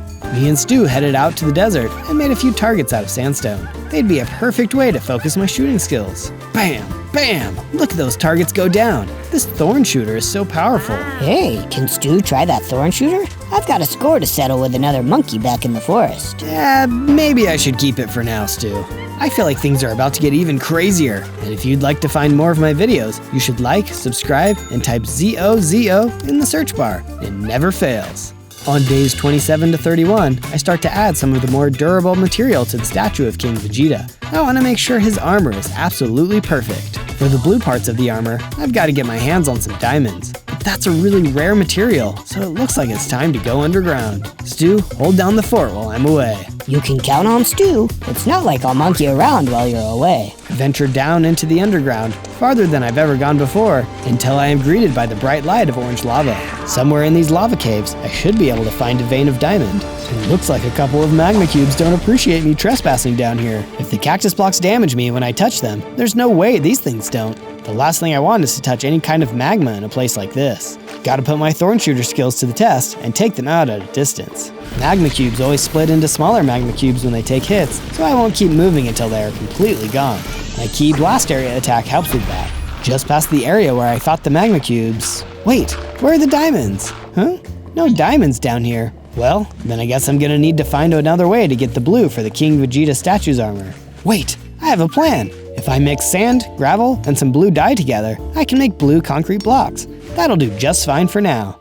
On days 32 to 35, I felt tired from all the farming and training I did, so I couldn't access my Super Saiyan form. I'll have to rest soon, but for now, I received another visit from my old nemesis, the skeleton that ran away from me in the mines. Still working for the Dark Wizard, I see. You're gonna get it now, Zozo. I brought the Desert Lord with me, and he doesn't take too kindly to some Saiyan wannabe building bases in his desert. Well, too bad. I am the Prince of Saiyans, and I don't take orders from the likes of you guys. Then I guess we'll have to fight you. The Desert Lord ran at me. I won't lie, he was big, and I felt a little intimidated. Thankfully, I didn't have to fight him with my sword. I was prepared for a battle, and my thorn shooter had full ammunition. Eat my thorns, Desert Lord. No way! You've got a thorn shooter. No fair. Let's mosey on out of here. Cowards! The skeleton and the Desert Lord ran away. Hopefully they won't be back again. It looks like some of the other mobs have returned as well. The gang of coyotes are back. Didn't I already teach you guys a lesson? We know, Zozo, you're very strong, but that's why we need your help. You coyotes need my help? Yes, our friend the tribal gremlin was taken by the Dark Wizard's second in command, the champion Colossus. He's holding him in his fortress until the Dark Wizard wants him to fight. You took some gremlin before he got to me?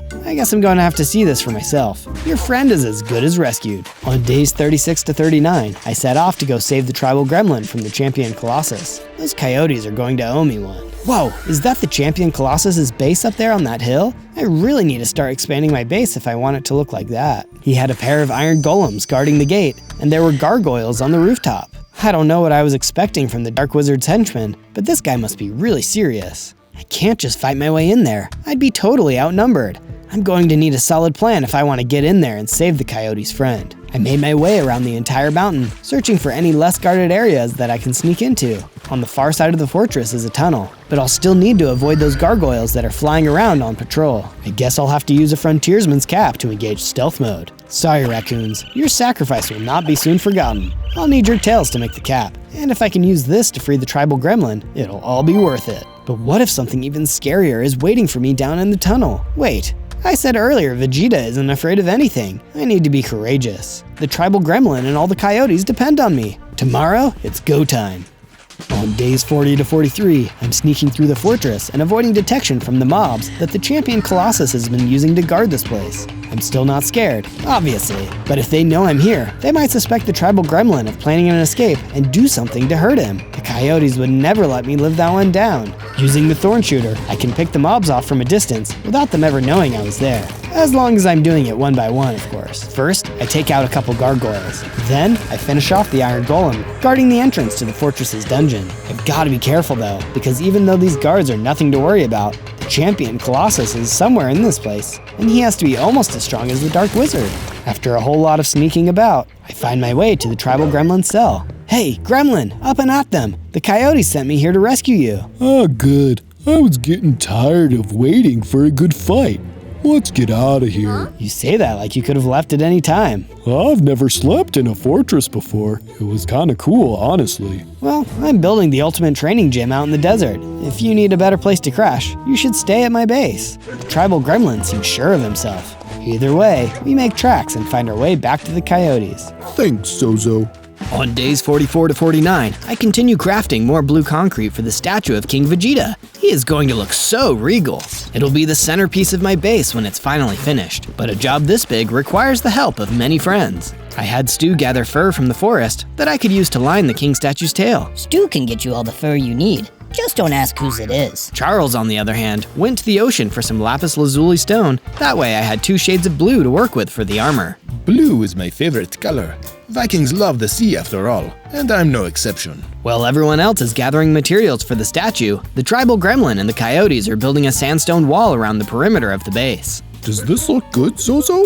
Don't worry, guys. I think it looks great, no matter what anyone says. I've got a few larger rooms for training and keeping spare weapons, and I also reused some of the materials from my fences to build a pen for the tamed cactoids. Stu also came back from his last trip with something I'd never seen before.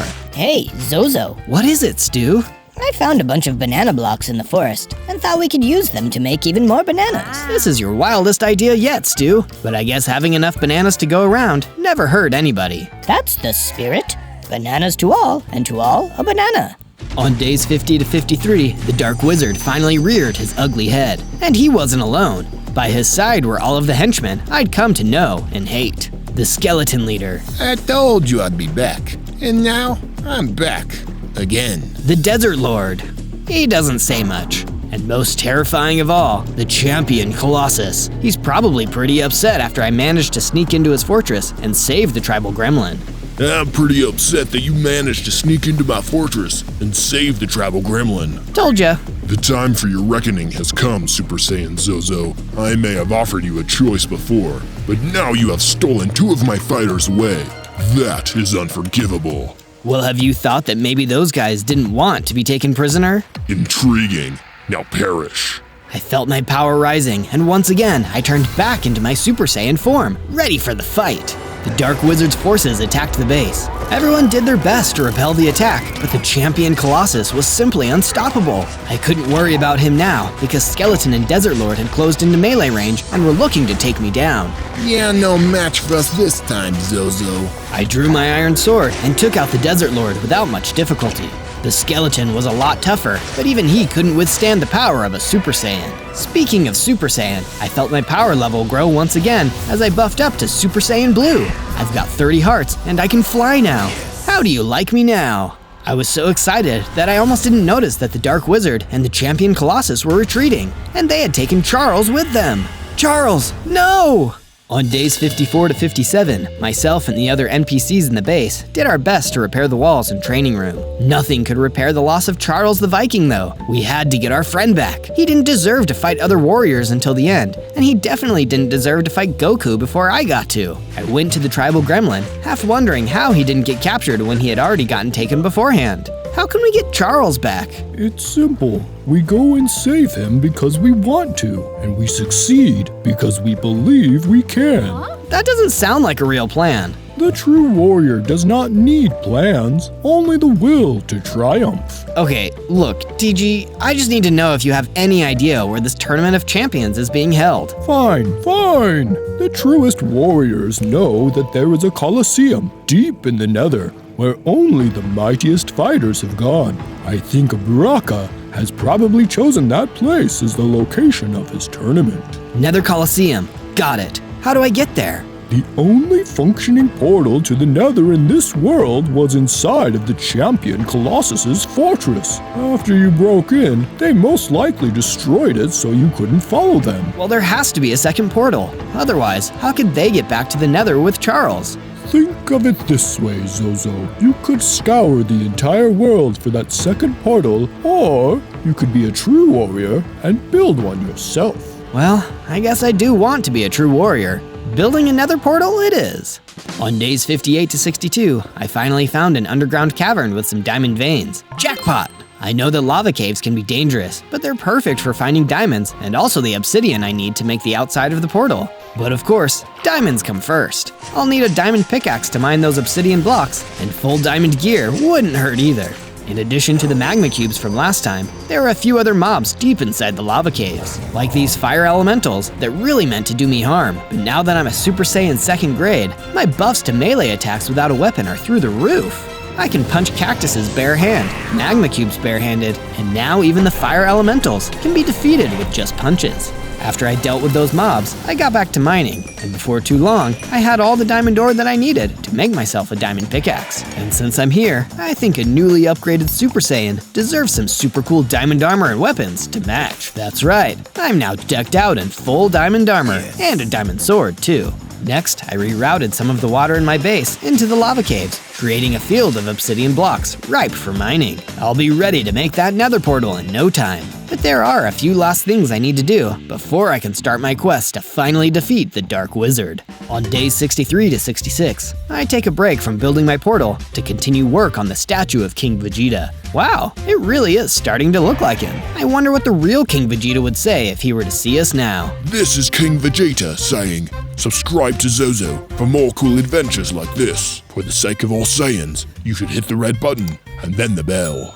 On days 67 to 70, it's about time I went to the Nether and settled this. I craft a flint and steel out of materials I found in the caves. Then, I gathered my obsidian blocks and arranged them into the shape of a nether portal. I used the flint and steel to light the obsidian, and boom! The Nether awaits. Not too far from the other side of the portal was a giant coliseum over a huge lake of lava. Of course, it had to be close, since a Baraka was kidnapping warriors from nearby. But I never would have found it if I wasn't in the Nether. I guess me and the tribal gremlin are even now, since he gave me the hint about this place. Don't worry, Charles, I'm on my way. I made my way toward the Colosseum and found that it was guarded by a pair of zombie Spartans. No doubt the undead remains of warriors that had faced their demise in the Dark Wizard's arena. But they weren't going to stop me. Thorn Shooter, go! Blam, blam, blam! With a few whacks of my diamond sword, I knocked them down for good. On days 71 to 74, I stepped into the Colosseum, only to be surrounded by a cheering crowd of skeletons in the stands. The arena itself was empty, except for another fighter who was standing not so far away from me. He looked really tough, too. Are you my next opponent? I'm Zozo, and I've come to rescue my friend Charles the Viking. I don't know who that is, but I have heard of you, Zozo. Long have I dreamed of fighting a Saiyan warrior. There's no talking you out of this, huh? Of course not. I am willing to fight any worthy opponent until the end, and that goes for you too. The Aztec warrior ran towards me and attacked. He was strong, so I took some damage. I had to play this smart, so I flew into the air and shot him with the thorn shooter a couple of times. Then I landed behind him and hit him with a punch. I drew my diamond sword, and the two of us faced off. You fight as well as the legends of your people suggest, Zozo. I don't understand. Isn't Goku here? If you wanted to fight a Saiyan, why don't you fight him? There is no Goku here.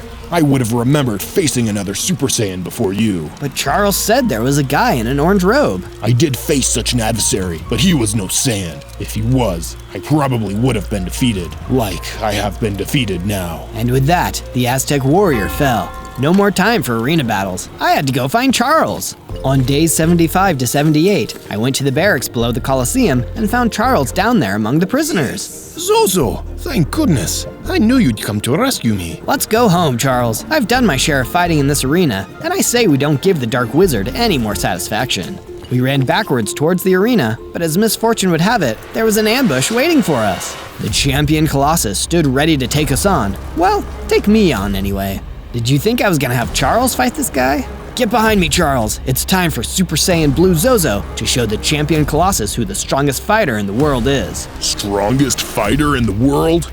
Well, that would be me. This isn't the first tournament that the Dark Wizard Abraka has held. I was the winner of the last one, and he let me go in return for becoming his eternal servant. That's a sad story, but you're no match for me. I'm stronger than any warrior here. You can't beat me. We shall see. On guard, Zozo the Saiyan. The champion Colossus was definitely the strongest enemy I had fought up until this point, but there was no way I'd let him beat me. Too much was on the line. I reached for another pocket of sand, but I was out. Oh no!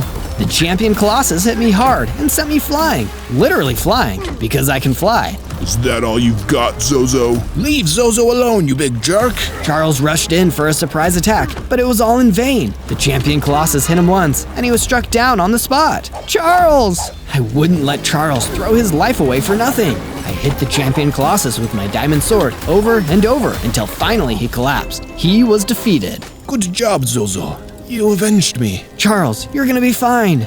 I was destined for Valhalla the moment I was captured. You are a true warrior. It's always been you. Take care of yourself, Zozo. And with that, Charles was gone. I made my way out of the arena and back towards my nether portal. On day 79 to 84, I was still in the nether when I heard the wicked laughter of the Dark Wizard Abraka echo behind me.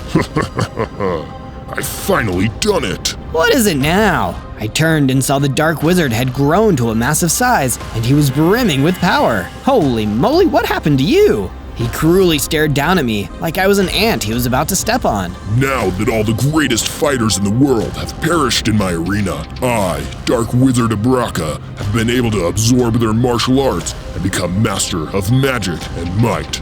I am now the perfect being. You're not perfect. You're not even close. You just stole the strength of a bunch of other people. You don't deserve to have their power, especially if you had to destroy them for it. It is not for you to decide what I deserve. I have become a true warrior, and that means that all I need now is the will to triumph. Compared to that, what do you have, Saiyan, with that meager power you've gathered? Maybe I'll never be the strongest, but at least I know who I am. I'm Zozo, a Super Saiyan, a Z-Fighter, and a truer warrior than you'll ever be. You'll be nothing once I've destroyed you for good. He stepped forward with the stolen power of all the fallen warriors. I knew I couldn't fight him just yet, so I turned and ran through my nether portal. As soon as I got to the other side, I used my diamond sword to break the portal, trapping the Dark Wizard in the netherworld. That should hold him for now.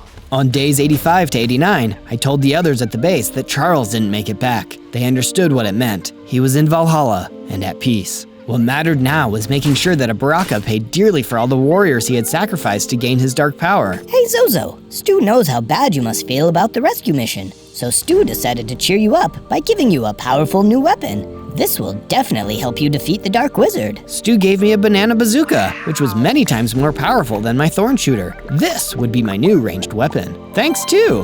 Like Stu always says, bananas make everything better. Later on, I completed the statue of King Vegeta, finally adding the diamond blocks he deserved to his armor. Nice! I had a feeling that the Dark Wizard would be on his way soon, so I went to seek the advice of the tribal gremlin. TG, I need your help. The true warrior has finally arrived. What? I'm speaking about you, Zozo. You went down to that Colosseum and fought and returned. That means that you are now the strongest fighter in the world. You are the champion who must set things right. What can I do? Abraka still has so much power. You have power too. You just need to awaken it. There is a great waterfall behind the high cliffs. If you train there, you will be able to unlock your full potential. On days 90 to 94, I followed the tribal gremlin's advice and sought out the great waterfall.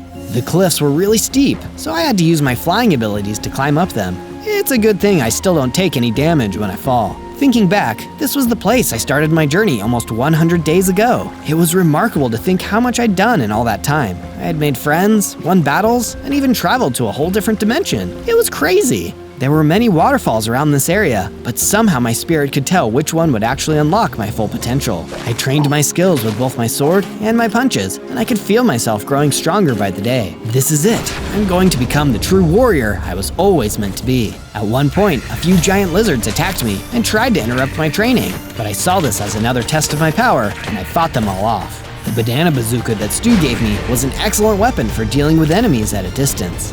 Of course, my melee attacks worked just as well. I will be the one who defeats the Dark Wizard. Me, Zozo, I've got this. When I finally reached the last day of training, I knew that I was the most powerful that I had ever been. A magical halo appeared in my inventory when it was over, probably to show that I had achieved my potential. On days 95 to 97, I was at the base when the coyotes told me that they had found another portal to the Nether, deep in an emerald cave across the desert. It must have been the same portal that the Dark Wizard used to take Charles back to the Nether when the one in the fortress of the Colossus was destroyed. Without a doubt, the Dark Wizard would be using that portal to re-enter the world and wreak havoc. I wasn't about to let that happen though, and prepared to meet him there and settle our score. But first, I had to enchant my gear and put the finishing touches on my base. Using the diamonds and obsidian from the lava caves, I crafted a few enchanted books and gave my diamond armor the Thorns enchantment. It would sacrifice durability, but in exchange, those who hit me would suffer damage. By now, I had enough green dye from the cactus blocks that I was able to make a green carpet across all the floors of the inside of the building. There were now enough bananas and prickly pears to feed an entire village, and with the help of the tribal gremlin, I was able to plant a lovely garden in the shadow of the King Vegeta statue. This place was now the perfect gym for martial artists and warriors everywhere to come and train, and I'd make sure that the world would be safe enough for them to do so. On day 98, I got some last-minute training in with the tribal gremlin. As a fellow warrior, I respected everything he had done for me until now. I promise when I return, nobody will have to worry about the Dark Wizard ever again. Please cheer for me in the comments and let me know what character you want to see me play as next. Tomorrow would be the test of whether or not I was a true warrior, so I spent the rest of the day getting ready. It was almost time for the final battle. On day 99, I was in the Emerald Cave, standing in front of the Nether portal, when the Dark Wizard finally stepped through. Zozo, this is a surprise. You ran from me last time. Never again. I'm going to stop you right here. If you don't want to fight, then go back to the Nether and leave us alone. What fun would that be? I need to be on this side of the portal, where weaklings like you live. That's where you're wrong, Abraka. I'm no weakling. I'm a true warrior, and I use my power to protect people. You will go no further. I fired the banana bazooka a few times to slow the Dark Wizard down. As he got closer, I drew my sword and attacked. You think you could beat me in that form? Pathetic Saiyan. His attacks were pretty strong, but my thorn enchantment did damage back to him. Oh, clever trick, but it won't be enough. Maybe you're right, Dark Wizard. But then again, this isn't even my final form. I started up the halo and allowed the power of my potential to flow through me. My spirit awakened one last time and gave me the power to become Ultra Ego Vegeta. 100 hearts, full power, here we go. I will not let you destroy this world. With my new Ultra Fists, I punched the Dark Wizard over and over. This is for Charles! The Dark Wizard tried to strike back, but in Ultra Ego mode, the more damage I take, the more damage my attacks dealt. No. All my power! It's being used against me! It's not your power, but this is mine. With one decisive blow, I punched the Dark Wizard into space dust. Sayonara! The battle was now over. On day 100, I found Stu training with the tribal gremlin in the gym to become a stronger fighter. I guess he really looks up to the Saiyans after all, and all that true warrior talk set a positive example. There's nothing wrong with having a martial arts student, but I guess I wasn't expecting I'd become the master at the end of my journey. I'll be on guard here at the base while I train Stu and anyone else who shows up, because after all, there will always be people like the Dark Wizard who misuse power. From here on out, I'm going to make sure that the power is in the hands of true warriors. On day 1, I spawned in as APHMAU, ready to begin my latest Minecraft adventure. And wow, look, I've got 5 hearts. It must be because APHMAU is so good at making friends. But wait, there was nobody else around me in the forest. That didn't seem right. APHMAU always has her friends, especially her best friend, Ian. I started looking around to see if I could find him. Ian, can you hear me? Ian! I don't like hanging out in this creepy forest alone. But I wasn't alone. Suddenly, a huge humbaba came running out of the trees towards me. Are you calling for Ian? Oh, that annoying little brat has given me enough trouble already. If you're a friend of his, I'm gonna need to kidnap you too. So that's what happened to Ian. He always knew how to make a bad first impression. I turned and ran away from the forest. There was no way I could fight that big humbaba unarmed. Get back here, you little twerp. There will be no escape once I reach my full power. That didn't sound good. I kept running until I couldn't see the humbaba anymore and stopped to catch my breath after the chase. So he kidnapped Ian. I need to get him back. I really don't like that thing the humbaba said about reaching his full power. But I didn't have time to think about it. Suddenly, Endermen were coming out of the trees all around me, grasping for me with their long, spooky arms. Uh-oh, gotta go. I ran off again until there were no Endermen to be seen. I hid underneath a big tree to get some sleep in secret. It's harder to make friends in this world than I thought. On day 2, I woke up with a sore back. Sleeping on the ground under a tree isn't that comfortable. I needed to make myself a base. But first, I needed to get myself some materials. I started breaking down a tree with my bare hands to get the material for a crafting table. Ow! My hands are gonna be sore after that one. I built a crafting table and used that to craft my first set of tools. A wooden pickaxe, a wooden axe, and of course, a wooden sword. Now it's base building time. But there wasn't much space in the forest, so I headed out into the plains to start building my base on a wide, even plain. I admired the plains from my new balcony. Nothing can sneak up on me here. That's when I saw a bunch of freaky little creatures crawling towards my base. Are those enderiophage? That doesn't make sense. What are they doing outside of the end? Either way, I needed to get them out of here to finish building my base. I went outside, pulled out my sword, and started attacking them, being careful not to let them attack me. If an enderiophage attacks you, you get ender flu, and nobody wants that. Get out of here, you nasty little viruses! I kept attacking them until there were no more left. And stay out. I went back in to continue working on my base. The first room I finished was my sleeping quarters, complete with a nice, comfy bed. This sure beats sleeping under a tree. On day 3, I woke up feeling well rested and decided to continue expanding my base. I left the plains and walked back into the forest to gather more material with my new tools. After all, I needed to build a room for Ian after I rescue him from the Humbaba. On the way through the forest, I discovered an opening into a cave and decided to explore. Who knows what treasures I might find in there? But as I got deeper and deeper into that cold, dark cave, I realized treasure wasn't the only thing inside. Suddenly, an armed Mimikyu snuck up behind me. Before I could even react, it hit me with its mimic sword, taking out a good chunk of my health. Get away from me, you lousy slime! I'm just trying to gather some supplies. But it didn't listen. It just kept attacking me. My sword was like a toy against it. Whatever adventurer it copied a shield from was too strong. For a minute there, I thought I was a goner. Until a friendly Chocobo came running out of the cave towards me. Hop on my back, kid. It isn't safe in here. Thanks, that's an offer I can't refuse. I jumped onto the Chocobo's back and rode her out of the cave, leaving the Mimikyu behind us in the dark. We ran until we reached my base, where I finally dismounted off of the Chocobo. Thanks for the save, Chocobo. I'm Zozo. What's your name? I'm Coco. Huh, guess our names are kind of similar. You did a great job saving us from that Mimikyu. I'm pretty sure I wouldn't have survived without you. The Mimikyubes are just the beginning of it. Haven't you noticed all of the ender creatures that have been bothering everyone around here? It's all Estragon the Humbaba's fault. Wait, the Humbaba? I think we should stick together. That's the guy who kidnapped my friend. On days 4 to 5, I invited Coco the Chocobo into my base. Be it ever so humble, there's no place like home. Nice place. Where will I sleep? That's when I realized he wouldn't really fit through the door. Well, where do you want to sleep? Personally, I've always felt a little safer underground. Is that doable? You betcha, Coco.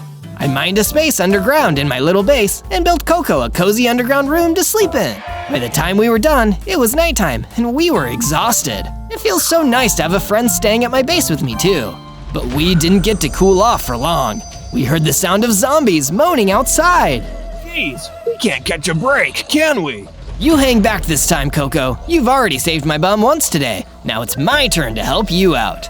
I climbed up the stairs and pulled out my sword. It may be wooden, but I could still outwit a bunch of zombies, even at my lower power level. I ran in, taking advantage of my speed to lure the zombie horde away from my base. That'd keep Coco safe. Yes. Now it's time to tango, you undead fiends.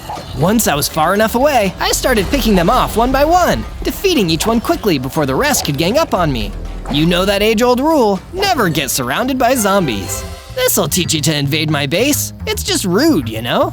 I noticed that one of them dropped an enchanted book on the ground. I ran in and picked it up right away. Oh wow, protection level 4. This will improve the strength of my armor. That's perfect. On days 6 to 8, I decided to build a chicken farm on my base so I could collect the eggs and make myself some nice meals. Once the new section of the base was built, I went out into the jungle to find some wild chickens roaming free. Here, little chickens, I'll put up some fences and make you some nests. While I was there, I collected a few apples from the trees, too. Munch, munch, munch. Back to full hearts. Nice. And just in time, too, because I saw a Stragon the Humbubba coming towards me through the trees. He was carrying a bow with flaming arrows. We meet again, Zozo. You're a long way from your base. Estragon, I know your name now. What did you do with my friend Ian? Ian. I'm sick of hearing that name. Almost as sick as I am of keeping him as a hostage. But it'll all be worth it when it's time for the sacrifice. What? Sacrifice? What are you gonna do to my friend? I've told you too much already, Zozo. Now it's time for you to run. If you want to survive, that is. He started shooting fireballs at me, and all I could do was run away. There was no way I could face him with just a wooden sword. Run, Zozo, run! It doesn't matter. I'll catch you in the end, no matter what. He kept firing more fireballs as I kept running. There were so many I could barely dodge them all. I just kept ducking and weaving between the trees. They were my only protection. Why can't you just leave me alone? I can't have you getting in the way of my plans, Zozo. I won't risk it. Luckily, I was still faster than he was. I was able to keep running until I passed through a gap too small for him. By the time he could make it around, I had hidden behind a tree. You can't hide forever, Zozo. Then he angrily spat fire all over. I didn't feel safe until I saw him fade into the distance, looking for me. I'm gonna need to get so much stronger before I can beat that guy. I hope you're safe out there, Ian. On days 9 to 10, I was hanging out with Coco, thinking about how to pass the time while I searched for Ian and figured out Humbaba's evil plan. Coco had a pretty bright idea about that. How about you build a statue, Zozo? That's a great way to pass the time, and it'll help inspire you to complete your mission. Great idea, Coco. I'm so glad I have you around to help me out. But what would the statue be? It has to be something Ian would love. I was sitting on the balcony, thinking of what exactly to build. Oh wait, I know! I'd build a statue of Ian. He'd love to have a big statue of himself to look at. I ventured out to the plains, where I started mining some more materials. This would help me build my statue and improve my base. I went back to the base and started building the statue's foundation. Heck yeah, that's a good start. I also decided it was time to furnish my home a bit more. I needed somewhere to chill out and maybe read. Oh, I know, I'll build myself a library. That will be the perfect place to study and relax. I built myself a nice, cozy library with bookshelves, chairs, and a fireplace. Now this is the way to live. On days 11 to 12, I was exploring a cave, searching for more materials, when suddenly an ancient spirit villager appeared right in front of me. Oh no, a ghost! Be not afraid, Zozo. How do you know my name? I know many things. As an ancient spirit, it is my duty to guide heroes and warriors who are pure of heart to their destiny. I can sense that you have a mission, Zozo. I can give you the answers, but you must ask the right questions. Well, a Humbaba named Estragon kidnapped my best friend Ian, and I think he's up to something bad. Can you tell me everything you know about him? Yes, Estragon the Humbaba. There is a great darkness in that creature's heart. He started out like any other Humbaba, living in the desert plains with his family. But like many evil men, Estragon wasn't satisfied with what he had, with the love of his friends and family. He always lusted for power, to gain control over others. His quest to become a more powerful being led him to the end, a realm even darker and further from the overworld than the Nether. He knew that the forces of the end would give him power he only dreamed of, but it exacted a terrible price in return, a sacrifice. He wanted the power of the end. He would need to forsake the overworld and help the Endermen and Enderophages take it over and make it their own. He gains power to perform this ritual through sacrifice. I would wager that this is his intention with your friend, Ian. What? That's even worse than I thought. I need to get stronger and defeat this guy before he can hurt anyone else. From days 13 to 15, I returned to the cave where I first met Coco the Chocobo. I wanted to get strong enough to defeat Estragon the Humbaba. I needed to at least be strong enough to defeat that Mimikyu. As I got deeper into the cave, I saw it was waiting for me on top of a stalagmite. Clearly, he had gotten some flair for the dramatic. As it hopped down towards me, I dodged and went for his back, trying to hit him where he couldn't block with his shield. He took a lot of hits from my wooden sword, but eventually I did manage to defeat it with a good swing to the back. The fight made a difference because I could feel myself leveling up. I went from 5 to 8 hearts, got twice as strong, and gained a new ability, Disguise. APHMAU is great at fitting in, so I could now convince some lower level mob groups that I'm one of them, just as long as I don't act too out of character. This will probably come in handy later. After that, I mined some stone and left the cave. All this will help me rescue Ian and stop Estragon someday. On days 16 to 19, I built myself a crafting room so I could make better gear. I used my crafting table and the stone I'd collected to make myself a new set of gear, a stone sword, a stone pickaxe, and a stone axe. We've just entered the Stone Age, baby. I realized I needed more materials for base building and crafting. That's why I started exploring an underground cavern near my base. The deeper I got into the cavern, the more I noticed how cold it had gotten, even cooler than you'd usually expect for an underground cavern. That's when I noticed an Iceman standing deeper into the cavern, waiting for any intruders to enter. He was walking towards me. I needed to think fast. Now is probably a good time to try out my new disguise ability. As the Iceman approached me, I switched into my Iceman disguise. Hey, who goes there? Hey, it's me, fellow Iceman. So nice to see another one of my cold bros down here. Oh, yeah, I guess it is nice to see another Iceman down here. It looks like my disguise worked. Well, what can I do you for, fellow Iceman? You mind if I mine some materials? I need to upgrade my equipment. Sure thing, bud. Be my guest. My new disguise ability was already coming in handy. Yes. With the Iceman's approval, I mined some extra stone and made my way back to my base. On days 20 to 22, I woke up to Coco the Chocobo outside the door to my bedroom, frantically calling for me. Zozo! Zozo! It's an emergency! Huh? What's wrong, Coco? Estragon the Humbaba is right outside. I think he's here to see you. Uh-oh, I better get dressed and go see him then. I grabbed my equipment and ran out of the base. I saw Estragon the Humbaba standing there, waiting for me. We meet again, Zozo. Our last meeting was cut tragically short. If I recall correctly, you ran away like a coward. Will you run away now? I'm through running away. I'm ready to take you on, Estragon. Are you brave enough to fight me directly? Gladly. Estragon readied his claws and ran at me. We dueled, managing to dodge or parry most of each other's blows. Impressive. You've gotten a lot stronger since we last fought. Thanks for providing the encouragement. As we kept fighting, I managed to hold my own, but I was getting tired. Lucky for me, it seemed like Estragon was getting tired too.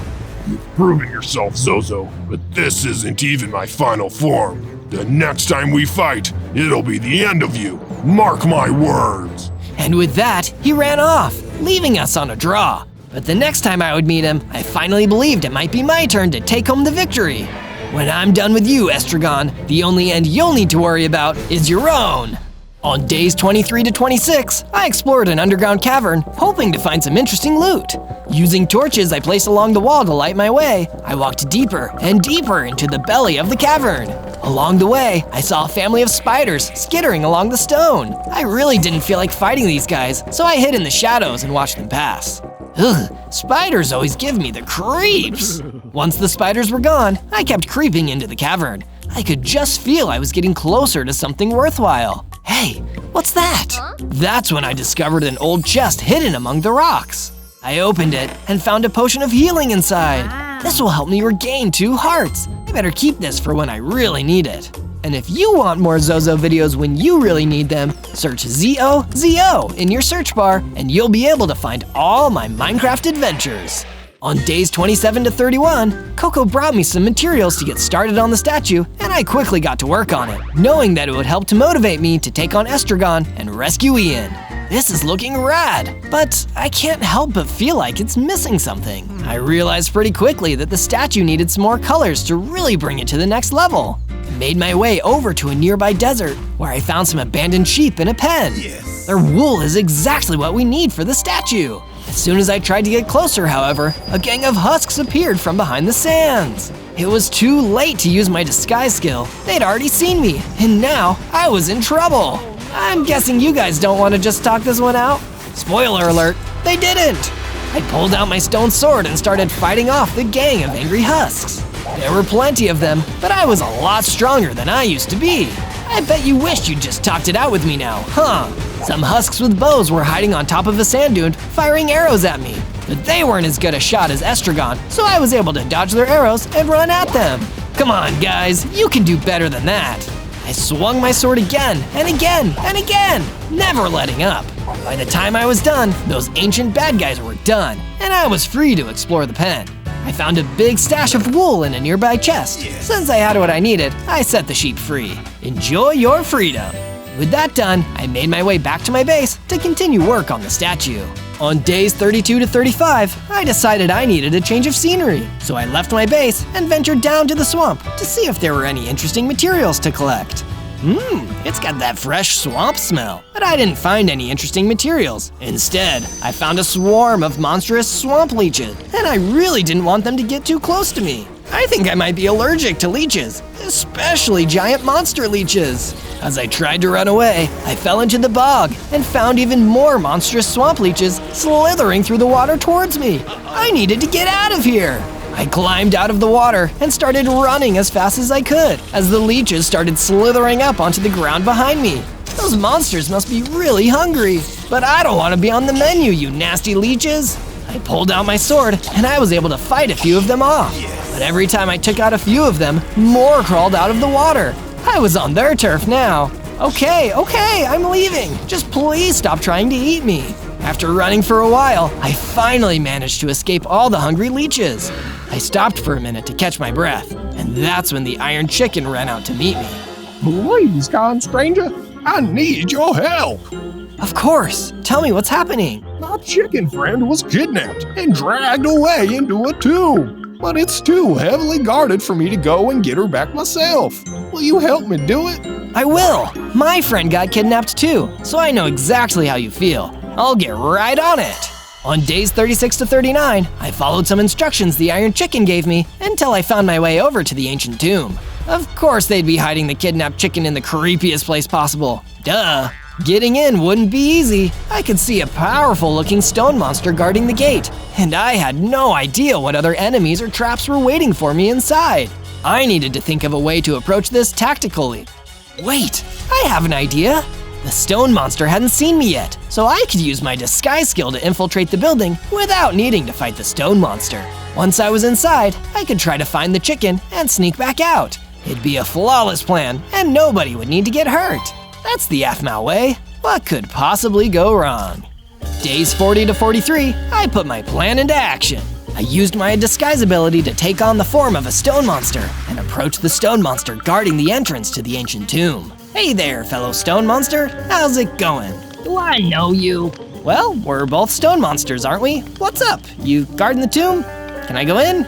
Look, buddy, this is a security job. I don't let anyone into this tomb unless I know them. So, who are ya? I feel like I definitely know you from somewhere. Are you a friend of my brother, Michael? Yes, that's it. Some would say I'm his best friend. Me and Mikey go way back. So, you mind if I enter the tomb? You don't? I don't have a brother. I'm taking you down. My disguise was foiled. The stone monster ran towards me, and I used my speed and agility to dodge around him and run into the ancient tomb.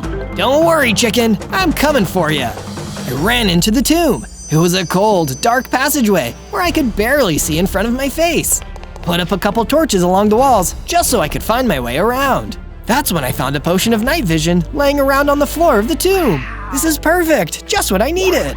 I took the potion just in time to see a vicious ruby mummy running towards me. It gave me the fright of my life. I dodged the lunging mummy and only then noticed a green chicken cowering behind the mummy. Hey chicken, come with me. We need to get out of this scary dump. I didn't have to tell the chicken twice. She ran after me as I ran out of the tomb, leaving the shambling ruby mummy behind us. We also passed the big, strong stone monster on the way out and left the tomb for good. The green chicken and I returned to the swamp where she was reunited with her good friend, the Iron Chicken. Thank you, Zozo. I'll never forget this. No problem, Iron Chicken. I just hope I don't need to go into any more creepy tombs anytime soon. On days 44 to 49, after reuniting with the chickens, I decided I needed a little reminder of the friend I was doing all of this to save. I haven't forgotten about you, Ian. That's why I continued working on the statue with some of the materials I'd been gathering. It was getting a little taller every day. I loved seeing my work get better and better like this. Okay, the statue is coming along nicely, but now I need to beef up my home defenses a little. I mined some stone out of the ground nearby and started building a wall around the base to keep it secure from any potential attackers. I'd like to see Estragon break in now. Oh wait, I should probably build a door.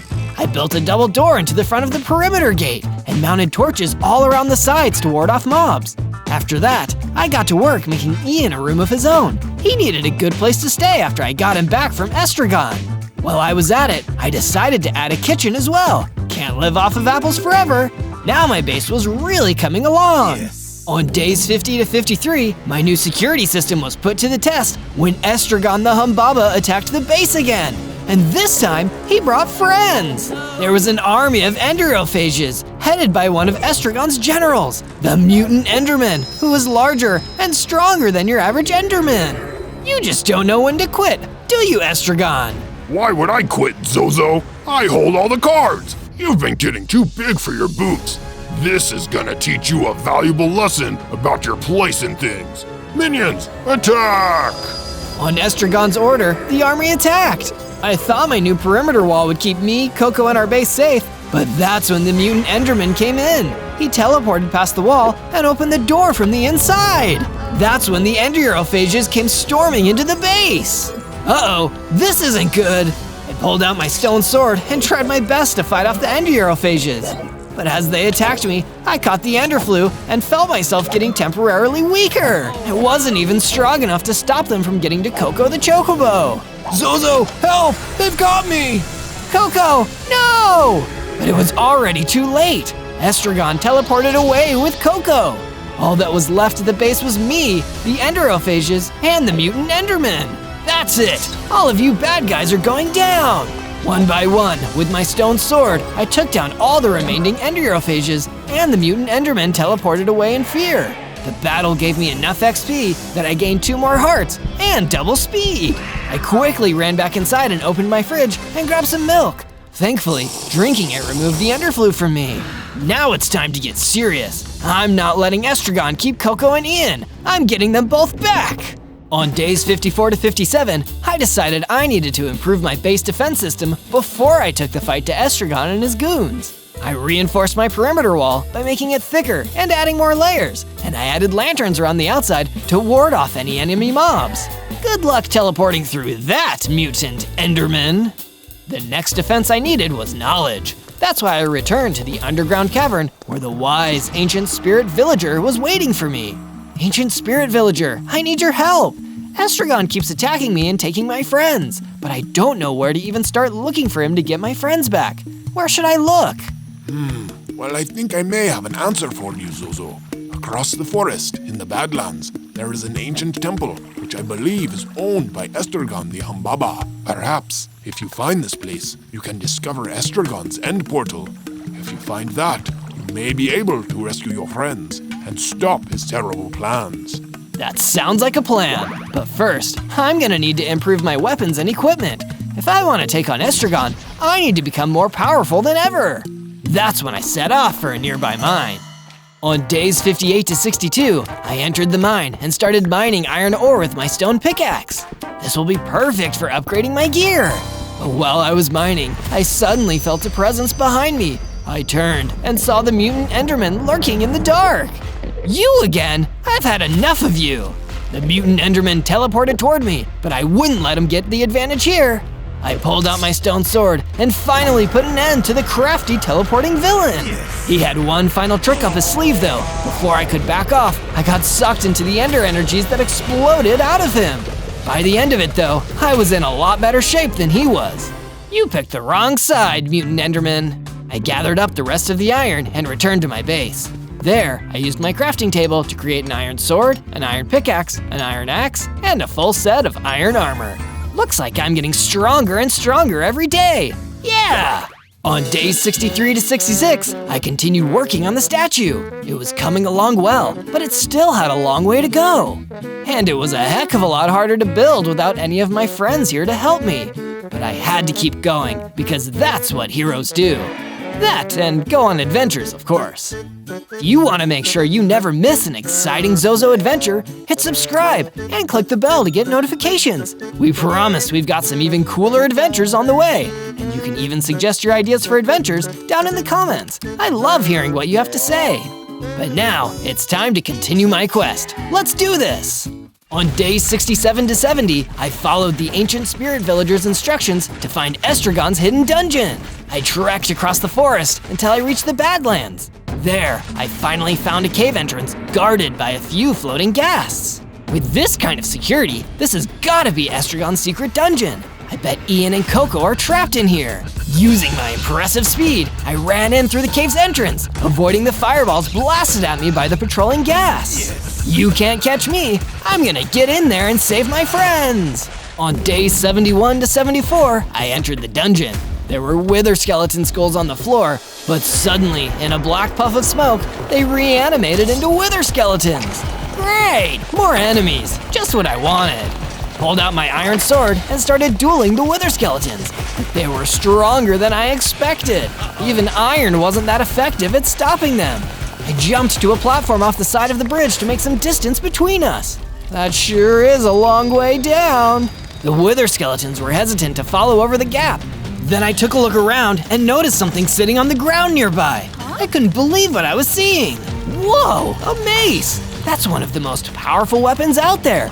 Looks like I'm getting some good luck after all. With the mace, I made short work of the wither skeleton squad, blasting them all into a pile of ebony bones. Not so tough now, huh? After defeating the wither skeletons, I noticed a gate at the back of the dungeon. I just knew that whatever I wanted, it was hiding behind that door. Let's go! On days 75 to 78, I walked through the gate at the back of the dungeon and entered Estragon's lair. The Humbaba was standing there, waiting for me, with a huge end portal on the ground behind him. I bet you're proud of yourself. You've come so far. And what a shame it'll be what happens to you in the end. Do you have any final regrets? Yeah, not taking you down sooner! I pulled out my new mace and ran toward Estragon. He tried to dodge, but I was too fast for him. All it took was one good strike, and Estragon was thrown across the room. Needless to say, he didn't seem happy. You really have gotten stronger. And I've gotten angrier. You'll see just how angry I can get if you don't tell me where I can find my friends. Oh, you'll find them. But to find them, you'll need to follow me. Estragon jumped into the end portal and disappeared. I wasn't going to let him get away, so I jumped in, right after him. On day 79 to 84, I arrived in the end, where Estragon the Humbaba was already waiting for me on top of some kind of tower. The sky above was pitch black. Something about this place made me shudder all the way down to my bones. Welcome, Zozo, to the end. I hope you find it as hospitable as I do. Give it up, Estragon. It's over. Tell me where you're keeping my friends. Oh, they're right here, Zozo, but you'll never see them again. Isn't that just tragic? Now this creep was really making me angry. Not as weak as I used to be, Estragon. I can defeat you now. Perhaps you can, but can you beat me after this? Estragon the Humbaba started floating off the top of the tower. I could feel an energy building in the air. What was happening here? Prepare to witness true power, Zozo. In a puff of poisonous purple mist, Estragon harnessed the power of the end and transformed into an Ender Dragon, one of the most powerful enemies imaginable. This is what it's all been building to. I've harnessed the power of the end and become stronger than I could have ever hoped to be. Soon, with the help of my Endermen and my Endriophages, I will conquer the world. I'll never let you do that. You'll be too dead to stop me. Estragon the Ender Dragon fired a purple fireball at me. I had no hope of surviving like this. I ran away and hopped back into the end portal. If I couldn't figure something out soon, we'd all be doomed. On days 85 to 89, I ran back through the forest to my base. By the time I got back there, I was exhausted from the journey and from my last fight. I needed to take a nap and get my energy back. That's when I got an unexpected guest. The ancient spirit villager floated into the room and woke me up. Ancient spirit villager? What are you doing here? Seems the situation has become graver than ever, Zozo. Our shared enemy, Estragon, has taken the form of an ender dragon.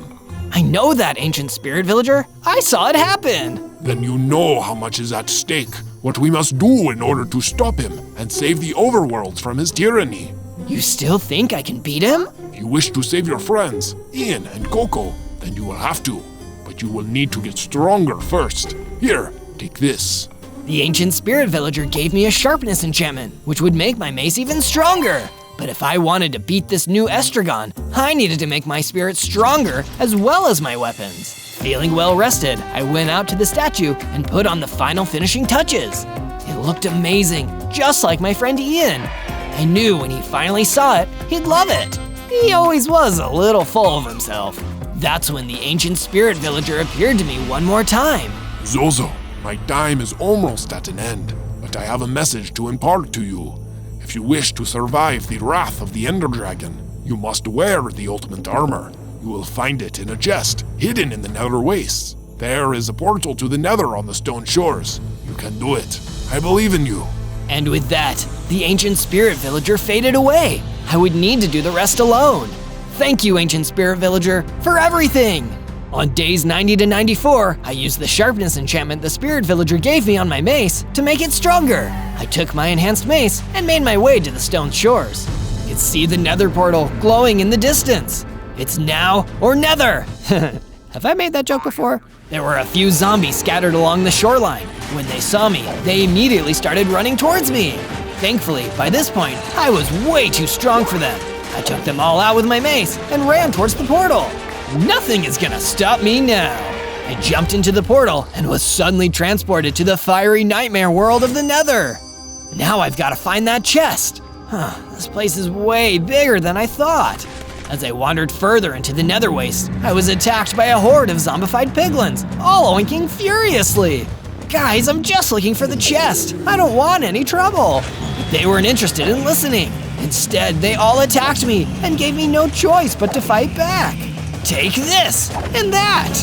My mace was so powerful now, it only took one strike each to destroy them. The biggest problem was that my mace was slow, so it took me a while to work through them all.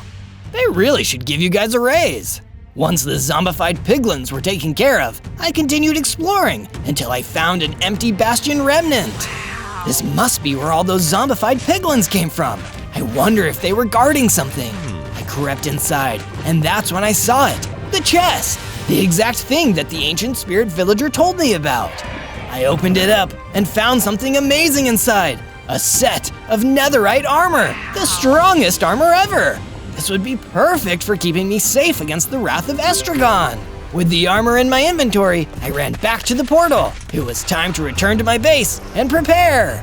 Don't worry, Ian and Coco, I'm coming back for you soon. On days 95 to 96, I continued the prep for my final battle back at the base. I used my library to craft a few new enchantment books that'd give me the edge in the fight against Estragon. Even though my netherite armor was already the strongest armor you could get your hands on, it could still be stronger. I gave it the projectile protection enchantment so I could withstand anything that Estragon the Ender Dragon threw at me. But I didn't stop there. When you think dragons, you also think fire. That's exactly why I also gave my netherite armor the fire protection enchantment. You won't be able to toast me now, Estragon.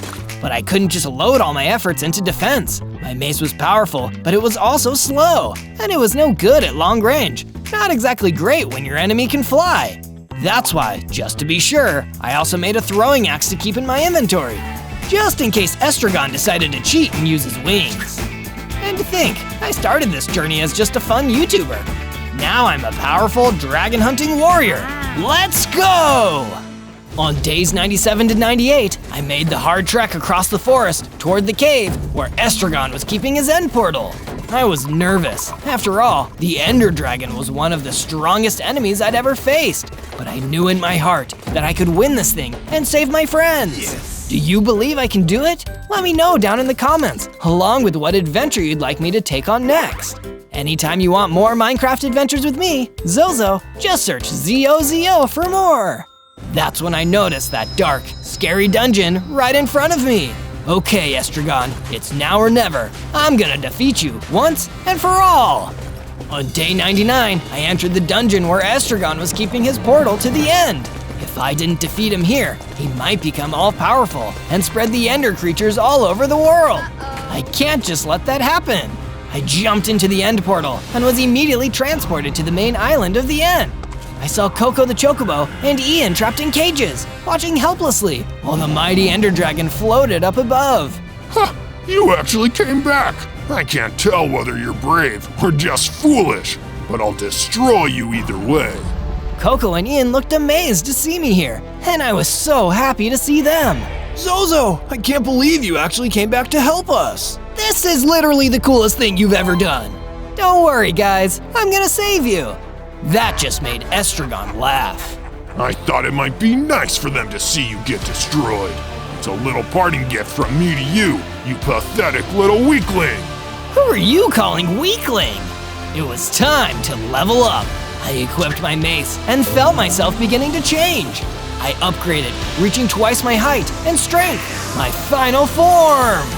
Let's do this, Estragon. Estragon immediately swooped down towards me, doing the Ender Dragon dive. I quickly ran and dodged out of the way as he collided with the ground. That was too close.